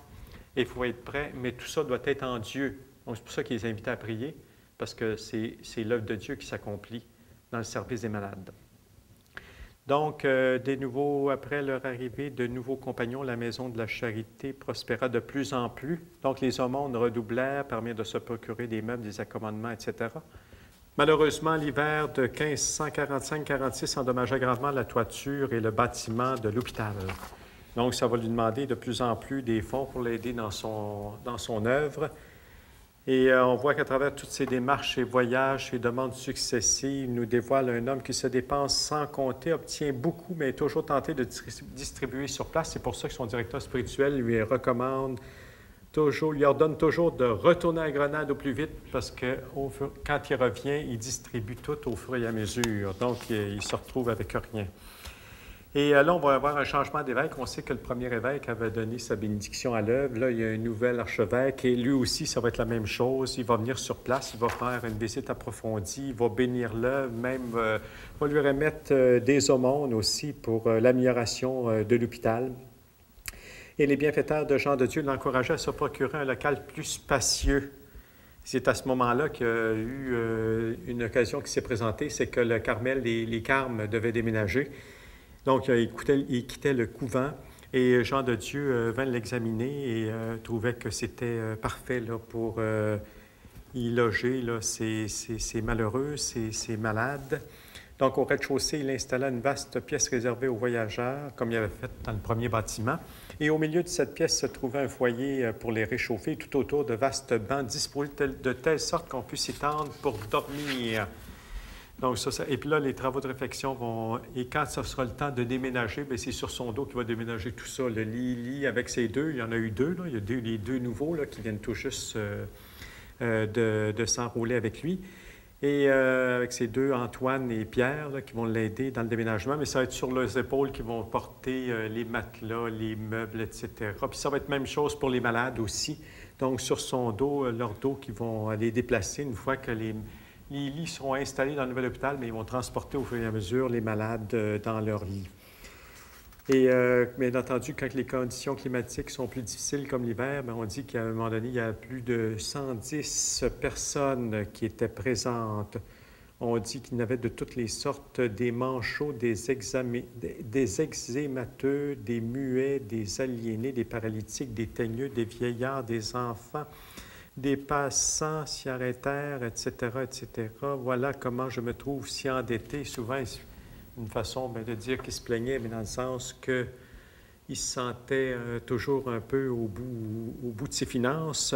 Donc, c'est pour ça qu'il fallait constamment qu'il demande, qu'il demande, qu'il demande et qu'il demande. On dit, justement, il parlait souvent à la duchesse, on dit « Plus lourdes d'un jour à l'autre sont mes dettes et plus nombreux mes pauvres, dont beaucoup se présentent mal habillés, mal chaussés, couverts de plaies et de poux. » Il dit « Il me faut un homme ou deux rien que pour échauder cette vermine dans une bassine d'eau bouillante. » Et cette besogne va durer tout l'hiver jusqu'au mois de mai. Alors, jusqu'à temps que le beau temps arrive, puis que finalement, bien, ceux qui sont capables, bien souvent, vont demeurer plus dans la nature à ce moment-là. Donc, un petit jour, donc, d'un endroit où tous ceux de l'hôpital pouvaient l'entendre. Oui, c'est parce que là, il dit souvent, il s'écriait « Mes frères, rendons grâce à notre Seigneur ». Donc, ils aidaient à prier. En plus, comme je vous avais dit, dans une époque assez riche au niveau spirituel, il y a les Jésuites avec Saint-Ignace de Loyola qui vont apparaître à cette époque-là. Donc, il y a des pères jésuites qui vont venir prêcher, qui vont venir lui prêter son secours, qui vont l'aider au niveau spirituel. Parce que, comme il avait dit, lui, c'est le corps, mais pour rejoindre, dans le fond, l'âme. Donc, par le corps, par les corps, les âmes. Donc, c'est ça. Et donc, il y a des jeunes qui vont l'aider aussi dans son entreprise, aussi comme aller chercher du bois. Souvent, il va partir avec les jeunes, il va partir en forêt avec eux. Et souvent, quand il revient, bien là, il s'occupe de ses malades, il les écoute, il donne des conseils, il les réconforte, une bonne parole, etc. Et il y en a d'autres qui disent « Faites attention parce qu'il y a des faux pauvres, des pauvres qui se font passer pour des pauvres là qui ne sont pas. » Mais pour lui, il dit « Non, ils ne me trompent pas. Ceux-là les regardent. Moi, je leur donne pour l'amour de Dieu. » Mais il voit toutes les veuves, orphelins, tout ça, soldats, peu importe les conditions, quelle classe sociale, s'ils sont dans le besoin, il vient à leur secours. On dit qu'une jeune dame, justement, qui était venue à Grenade pour un procès, donc lui, il va s'occuper d'elle, il trouve qu'elle était mal logée, il dit « Faites attention », il dit « Je vous demande seulement de prendre garde à votre honneur et de ne pas offenser Dieu. » Et puis ça, là-dessus, il s'est dit « Moi, je connais des dames, ils vont vous loger, vous aurez votre petite pièce à vous, etc. Vous pouvez l'arranger comme vous voudrez le temps du procès, puis je vais suivre ça avec vous. » Et c'est ce qu'il a fait. Et puis un soir, il a vu qu'en revenant d'une de ses tournées avec ses deux marmites là, pour faire le monde, il revient et là, il voit qu'il y avait quelque chose de pas normal, pas tout à fait comme d'habitude. Il a frappé à la porte, puis il a vu qu'il n'était pas habillé non plus comme à l'ordinaire, puis il a comme senti quelque chose. Et puis effectivement, il y avait un jeune homme qui était caché dans l'appartement. Mais lui, pendant ce temps-là, avant ça, il a dit à la dame de faire attention. Hein, il dit, sans élever aucun soupçon, il profita de l'occasion pour lui parler des dangers du monde et de rendre compte du jugement de Dieu. Et c'est là qu'elle avait éclaté en sanglots. Puis là, c'est là, une fois que Jean de Dieu était sorti, que l'homme était sorti, le jeune homme, puis il s'est excusé auprès de la dame, et puis il était sorti lui aussi. Puis on dit qu'il est devenu un modèle d'honnêteté. Aussi, il faisait des œuvres de charité et de miséricorde, donc en plus de tout, les visites des malades, etc., etc. Donc, il y avait son petit œuvre de charité. Et l'œuvre de charité, c'est que le vendredi qui était le jour de la rédemption, jour de la croix, jour de la rédemption, À ce moment-là, il se rendait lui-même dans les maisons de prostitution. C'est là qu'il se rendait dans la maison de prostitution. Et là, il essayait d'en sortir quelques-unes des femmes qui étaient là, et sortir de cette vie-là. Et bien, tout ça, c'était comme il disait, tout était fondé dans la prière, parce que lui, c'était l'essentiel, son œuvre, c'était fondé dans la prière de Dieu. Et ça, justement, le vendredi, bien, c'était le jour de la rédemption. À ce moment-là, bien, il allait essayer d'en sortir quelques-unes, comme il dit, aux griffes du démon, des griffes du démon. Et puis là, il s'y rendait, puis il regardait celle qui était la plus perdue, celle qui était la moins disposée à l'écouter. Et c'est là, il l'invitait à abandonner cette vie-là. Il disait, combien qu'on te donne, hein, quand un homme vient, combien qu'on te donne? Lui, il dit, moi, je suis prêt à te donner plus, mais viens quelques instants, puis j'ai quelque chose à te dire. Là, c'est là qu'il parlait. Premièrement, il se confessait, il se mettait à genoux, il lui montrait son crucifix, il avait toujours son crucifix avec lui. Et là, dans le fond, il faisait comme une espèce de confession avec une grande contrition. Puis là, finalement, ça disposait la dame à accueillir davantage son message. Et puis là, après ça, il parlait de la passion du Seigneur. Il disait combien que le Seigneur avait, dans le fond, souffert pour elle. Il dit, ma sœur, combien tu as coûté à notre Seigneur et vois ce qu'il a souffert pour toi. Tu ne voudras pas être la cause de ta propre perdition. Considère qu'il y a une récompense éternelle pour les bons et un châtiment éternel pour ceux qui vivent dans le péché contre toi. Et finalement, bien souvent, il arrivait à en arracher plusieurs comme ça. Et même parmi celles, on dit que, parce qu'il était aidé des dames, là, pour les sortir de là, parce qu'il y en a qui disaient, ben oui, mais là, moi, je travaille pour un autre. Souvent, ces femmes-là travaillaient pour une personne en particulier. Donc, il y avait des comptes aussi à rendre. Eux autres, il n'y a pas nécessairement leur propre compte. Donc, il dit, non, inquiète-toi pas, fais confiance à la Providence. Et lui, il allait, justement, il connaissait, il y avait des dames qui étaient avec lui. Là, il leur disait, bon, là, j'ai quelqu'un qui est bien disposé à s'en sortir, aidez-la. Et puis là, eux autres, avec une certaine somme d'argent, pouvaient l'aider à sortir. Et une fois qu'il était sorti, bien lui, il s'arrangeait pour leur trouver des maris convenables. Et c'est comme ça qu'un jour, ils ont pu célébrer jusqu'à 16 mariages. 16 mariages comme ça, ou des dames qui ont pu sortir comme ça de cet enfer. Et pour les inviter davantage à sortir, c'est qu'ils les amenaient à l'hôpital, parce que bien souvent, ces femmes qui avaient travaillé là, dans ces maisons de prostitution, souvent, c'était devenu ses clients dans le sens qu'ils sont devenus malades, ils ont attrapé des maladies. Donc, il dit, voyez ce que vous allez devenir si vous demeurez dans cet état-là. Donc, il les invitait vraiment à changer de vie. Et ça les aidait justement. Et lui aussi les aidait d'une certaine somme d'argent. Entre autres, il y en avait 4 à un moment donné qui ne sont pas posés à aller à sortir. Et puis là, il les avait accompagnés avec un frère, puis tout ça. Il avait même été chercher des chevaux pour eux autres. Eux autres, ils marchaient à pied, lui et son frère, le frère là, qui l'accompagnait. Et lui, il trouvait ça inutile, ce que c'est qu'il faisait là, parce qu'il savait qu'il ne pouvait pas se fier à ces femmes-là. Et puis effectivement, il y en a 2 qui se sont poussés à un moment donné, une troisième, puis là maintenant, il n'en restait plus qu'une. Et ça, là-dessus, l'autre, il disait, mais quelle folie ce voyage, ne vous l'avais-je pas dit, on ne peut se fier à cette engeance dépravée. Et là-dessus, Saint Jean de Dieu avait répondu, frère, tu ne réfléchis pas. Voyons, si tu vas à Motril chercher 4 paniers de poissons et qu'en route, 3 paniers se gâtent, tu les jettes sans doute, mais jettes-tu la bonne? Puisque des 4 femmes, il en reste une qui persévère dans ses bonnes intentions, prends patience, retournant à Grenade. Mon espérance est en Dieu. Si celle-ci nous reste, nous n'aurons pas fait en vain ce voyage. Et effectivement, cette femme-là, cette femme-là épousa un homme de bien et elle vit encore d'une manière exemplaire. Donc, la plupart des femmes étaient très reconnaissantes, sauf qu'il y en avait une qui était toujours sur lui. Chaque fois qu'elle avait un besoin, elle venait toujours constamment lui demander de l'aide. Et même qu'elle l'insultait, puis à un moment donné, elle lui dit « Méchant homme, saint hypocrite ». Et là, il lui dit « Tu auras 2 réaux, c'est-à-dire une certaine somme d'argent. Si tu vas sur la place débiter cela à haute voix, lui, ça ne le dérangeait pas, les calomnies, ça ne le dérangeait plus.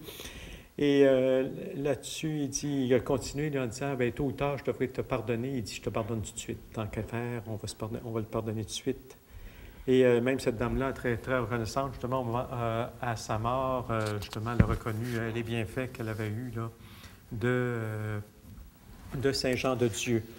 Et là, bien entendu, ça demande toujours davantage de dons, d'argent. Et là, on va l'inviter à aller à la cour Et là-dessus, justement, il va avoir recours à Saint Jean de la Croix, lui demander conseil là-dessus. Et lui, là-dessus, il dit, le projet de vous rendre à la cour pour demander l'aumône au Seigneur de Castille afin de ne pas vous endetter ici me paraît excellent, mais prenez garde, là ou ailleurs, à servir notre Seigneur afin de posséder un jour la gloire pour laquelle il vous a créé, qu'il soit toujours votre soutien et votre force. Parce qu'il y avait déjà eu une personne qui l'avait invité à se détacher de son œuvre et était prête à y payer toutes ses dettes. Fait que là-dessus, Saint Jean de la Croix avait répondu, « Ce personnage disposé à payer vos dettes et à vous rendre ainsi libre pour une autre tâche devait être le démon sous une forme humaine.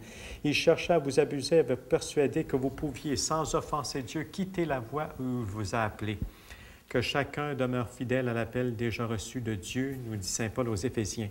Si Dieu veut que je le serve comme valet de chambre, ce serait péché contre lui que de vouloir garder les pourceaux. J'aurais à lui rendre compte de tout ce que j'aurais pu gagner dans cet autre emploi. Ainsi, mon frère, si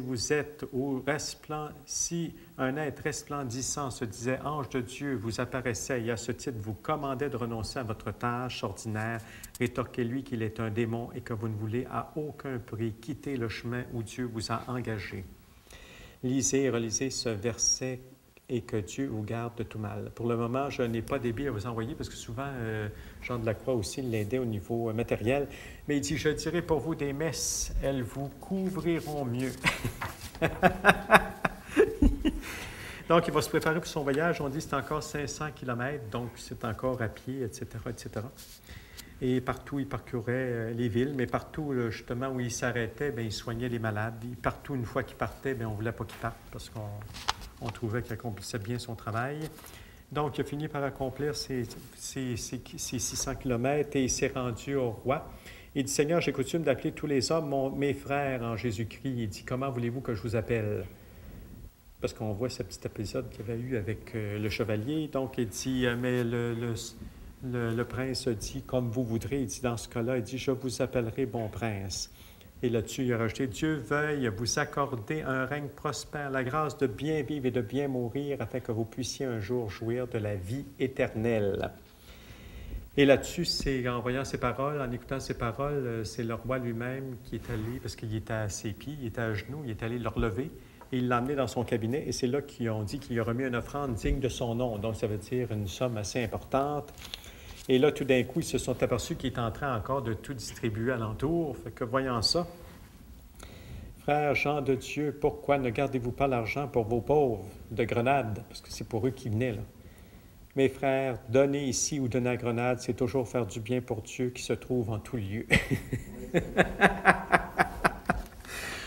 Heureusement, donc, le comte et ses autres bienfaiteurs, persuadés qu'il n'y avait pas d'autre moyen de l'empêcher de distribuer sur place les aumônes, décidèrent d'un commun accord de lui offrir à titre de don des lettres de change payables seulement à Grenade. Donc, avec ces lettres, maintenant, il savait que les dons pouvaient se rendre directement là-bas.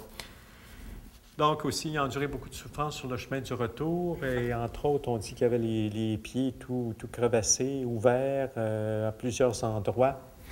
Et épuisé, il arrive épuisé là-bas. Et à Grenade, et là, bien entendu, que tous ces malades, tous ceux qui ont soigné, tous ceux qui ont pris soin, bien, ils sont heureux de rencontrer, on dit, le Père. Pour eux autres, c'est leur Père. Leur Père.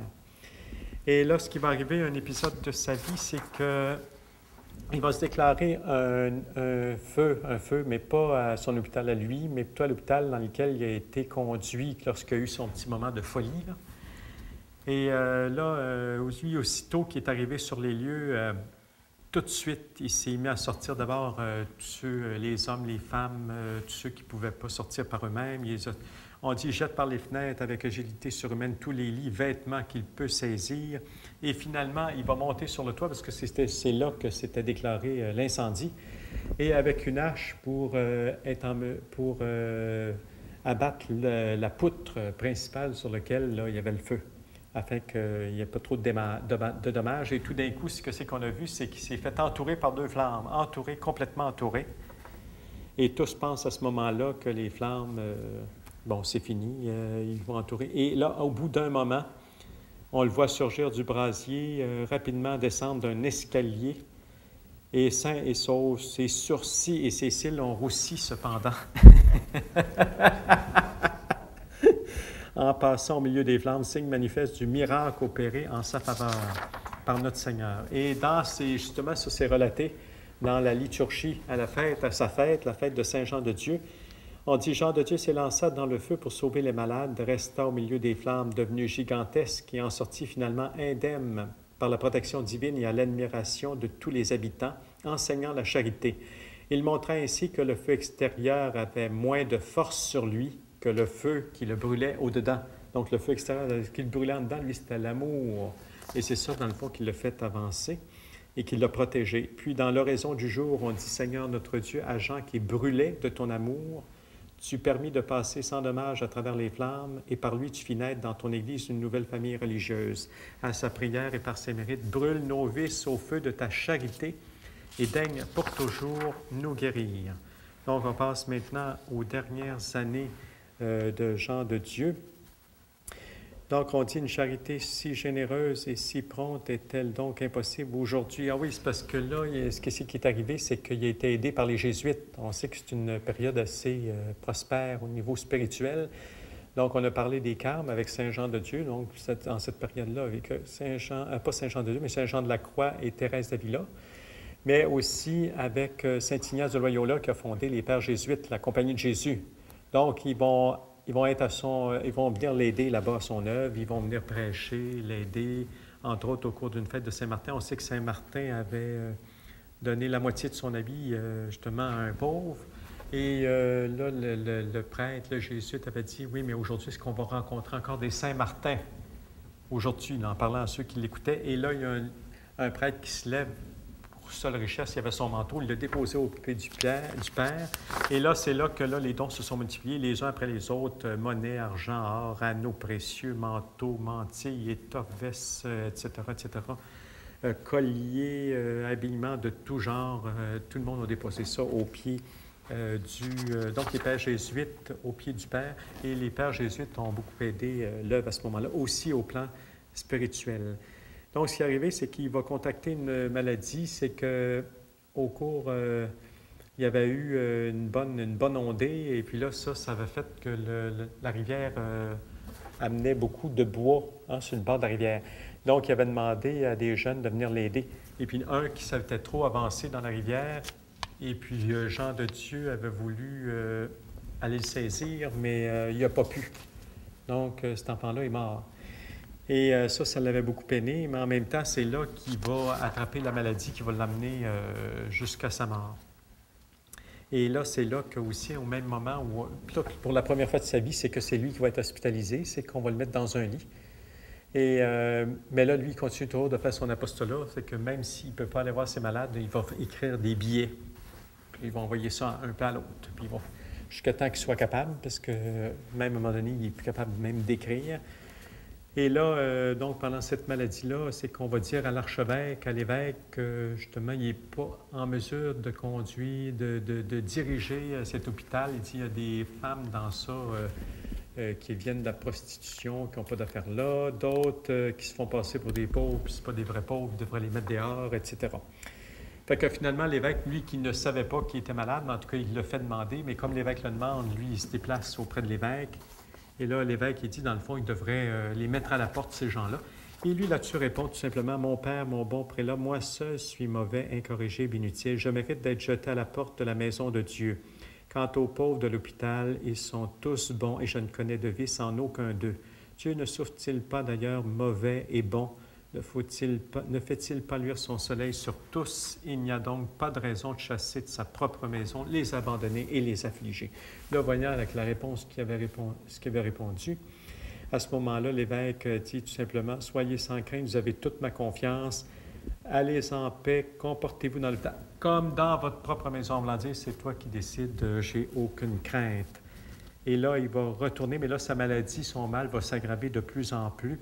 Et là, il comprit qu'il était sur la fin de sa vie. Donc, là, il savait aussi qu'il y avait beaucoup de dettes envers les différents commerçants, parce qu'il y en a quand même qui avaient permis qu'ils puissent acheter des vêtements, différentes choses, des souliers, toutes sortes de choses pour ces malades, ces pauvres. Et, mais par contre, il était tout endetté. Donc, comme il sentait la fin de sa vie, là, il a pris un de ses frères, il est parti avec lui, et puis là, ils ont écrit sur une espèce de registre, chacun des commerçants, tout ce qu'ils devaient sur un papier. Il dit, on va garder une copie à l'hôpital, une copie sur moi, fait que comme ça, on est sûr de ne pas l'oublier, parce qu'il voulait être clair de ses dettes. Et là, il y a une bienfaitrice, une des bienfaitrices, justement, qui, voyant sa maladie, elle a voulu le ramener chez elle, à la maison, pour qu'il puisse vraiment récupérer. Et puis là, lui, bien entendu, c'est ce qu'il ne voulait pas. Il voulait rester auprès de ses pauvres. Il aurait voulu mourir auprès de ses pauvres. Mais là, elle a commencé à parler de l'obéissance, que toute sa vie, il avait obéi, puis qu'il avait obéissance. En plus, là, elle a parlé de l'évêque, que c'était son intention qu'il puisse se reposer mieux pour récupérer davantage. Ah, fait que là, il était un peu coincé. Fait qu'il a accepté. Et d'ailleurs, quand on l'a sorti, là, c'est là qu'encore les malades, bien là, il insistait encore davantage pour qu'ils puissent rester. Et là, devant l'émotion, il est tombé sans connaissance. Et c'est là que les autres ils ont dit, vite, vite. Non, mais c'est là, ils l'ont emporté, ils l'ont amené chez la dame en question. Et là, par contre, on ne pouvait pas, personne ne pouvait venir le voir, c'est-à-dire lui, c'est pauvre. Bon, il y a eu toutes sortes de gens, des gens importants qui sont venus le voir, ils ont laissé des cadeaux, toutes sortes de choses, des friandises, etc. Il dit, au moins, si je ne peux pas voir mes pauvres, il dit, au moins, donnez-leur ses présents. Fait que tout ça a été distribué aux pauvres encore là. Donc, même sur son lit de mort, il pensait aux autres. Et là, à ce moment-là, il a reçu la visite de l'évêque pour une dernière fois. Puis là, l'évêque a demandé s'il n'y avait pas des choses qu'il voulait régler avant de partir. Donc, il disait 3 choses qu'il trouvait qu'il n'avait pas suffisamment été au service du Seigneur. La deuxième chose qui l'inquiétait, c'était ses miséreux, ses pauvres, ses malades. La troisième chose, c'était son fameux registre qu'il avait sur lui, là, de tout ce qu'il devait à un et à l'autre. Et ça, là-dessus, l'évêque a répondu ici, il dit, « Vous me dites que vous n'avez pas servi notre Seigneur, eh bien, placez votre confiance en sa miséricorde, en voulant dire, ce que vous n'avez pas pu faire, le Seigneur va combler.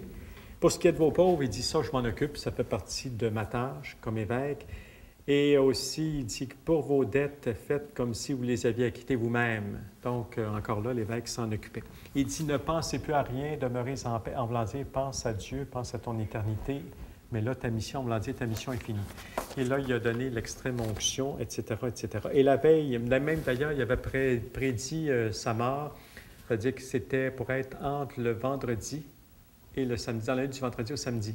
Vendredi, c'était sa journée, la journée de la Passion, la journée de la croix, donc c'était quelque chose d'important pour lui. Donc, le vendredi 7 mars, il a reçu donc, le dernier sacrement, etc. Aussi, il a fait appeler son compagnon, là, son premier compagnon, Antoine. Antoine, il lui confia les malades, les miséreux, tout ça. Et donc, dans la nuit du 8 mars, lui, il ne se voyait pas mourir dans un lit. Parce qu'en plus, pour la première fois, il était vraiment dans un vrai lit. Et tout ça, donc, lui, il n'était pas question. Donc, il a ramassé toutes les forces qui y restaient. Il a sorti du lit et il a pu s'appuyer sur une chaise, comme une petite table de chevet. Et là, il a pris sa croix, puis il l'a serré contre lui, et c'est comme ça qu'il est mort, à genoux. C'est comme ça qu'ils l'ont trouvé. Donc, il arrivait alors une chose digne d'admiration. Après sa mort, son corps resta fermement à genoux sans tomber. L'espace d'un quart d'heure, et il serait resté en cette position jusqu'à maintenant, n'eût été la simplicité des personnes présentes. Parce que le voyant ainsi, elles pensèrent qu'il était inconvenant que le corps se raidit à genoux. Elle trouvait ça épouvantable, on ne pouvait pas l'enterrer à genoux, c'était impossible. Hein? Les cercueils, ça ne marche pas comme ça. Donc, pour l'ensevelir, donc ils firent perdre sa forme, donc ils l'ont étendu. Ils ont fini par l'étendre, là, comme un mort normal. Et c'est ainsi qu'il est demeuré dans cette position. Et Jean de Dieu disait quelquefois qu'il mourrait justement entre le vendredi et le samedi, donc ce qu'il avait prophétisé. Il mourut une demi-heure après minuit, donc le samedi. Il disait aussi que beaucoup porteraient son habit au service des pauvres à travers le monde entier, et ceci est en train de commencer. Mais même si c'est déjà commencé, ça fait longtemps depuis sa mort. Donc, tout ça, bien entendu, toutes ces prédictions-là se sont réalisées, parce qu'il y a une famille religieuse qui va surgir là, après sa mort. Donc, à sa mort, donc là... Dès qu'on a su sa mort, bien entendu, bon là, c'était les préparatifs des funérailles, etc., etc. Et là, c'était de transporter le corps jusqu'à l'église Notre-Dame-des-Victoires. Et là, c'est là que toutes les familles religieuses se sont disputées qui était pour le transporter. Et là, finalement, c'est les franciscains qui ont dit, en voulant dire, c'est nous qui... c'est le père, en voulant dire, c'est comme si c'était le père François qui l'avait inspiré, parce qu'il s'est dépouillé comme lui, hein, il s'était dépouillé. À un moment donné, il avait tout abandonné pour le Christ. Donc, c'est eux qui ont commencé à transporter le corps. Mais après ça, toutes les autres familles religieuses se sont disputées. Donc, il y a eu les Jésuites, il y a eu les Carmes, il y a eu, bon, tout ça, toutes les familles religieuses. Mais jusqu'à temps d'arriver près de l'église Notre-Dame-des-Victoires, et là, on dit qu'il s'est passé quelque chose parce que là, il y avait tellement la foule, bien là, tous les malades, tous les pauvres, tout ça, tous ceux qui avaient aidé. Donc, il y avait une foule immense qui était là présente. Et là, on dit que s'il n'y avait pas eu un miracle, ils seraient tous partis avec un morceau du cercueil. Parce que là, à un moment donné, c'est comme si, oui, il y a eu vraiment une intervention du ciel, même probablement aussi peut-être de Jean de Dieu lui-même, aussi peut-être une permission du ciel qui a permis à la foule de se dissiper un peu pour permettre au cercueil d'entrer dans l'église. Et c'est là qu'il a pu avoir la poursuite des funérailles. Mais là, à ce moment-là, son ordre n'était pas vraiment encore fondé. Donc, il n'y avait pas vraiment de lieu de couvent ou d'église. Donc, on a déposé tout simplement son corps dans le caveau, là, dans l'église Notre-Dame, dans le caveau, là, au pied du maître-autel, dans le caveau de l'église Notre-Dame-des-Victoires en attendant. Et on dit que 20 ans plus tard, il y a des chevaliers qui ont voulu voir son corps et on dit que son corps était resté intact, sauf le bout du nez. Demandez-moi pas pourquoi, là. Et après ça, bien sûr, qu'il y a eu toutes les dispositions en vue de la béatification, etc., puis canonisation, puis tout ce que vous voudrez, tout ça, c'est fait.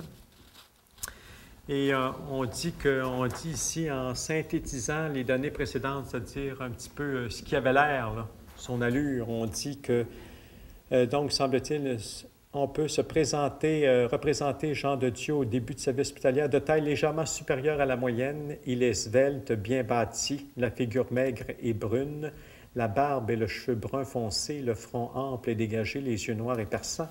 L'ensemble du visage d'aspect méditatif reflète une certaine tristesse compatissante et par intervalles une angoisse difficilement contenue. On dit que, justement, une formule espagnole décrit un petit peu qui était Jean de Dieu.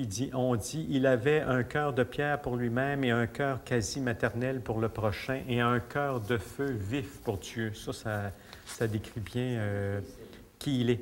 Ah, et ça décrit bien sa vie. Un cœur de pierre pour lui-même, un cœur quasi maternel pour le prochain, un cœur de feu vif pour Dieu.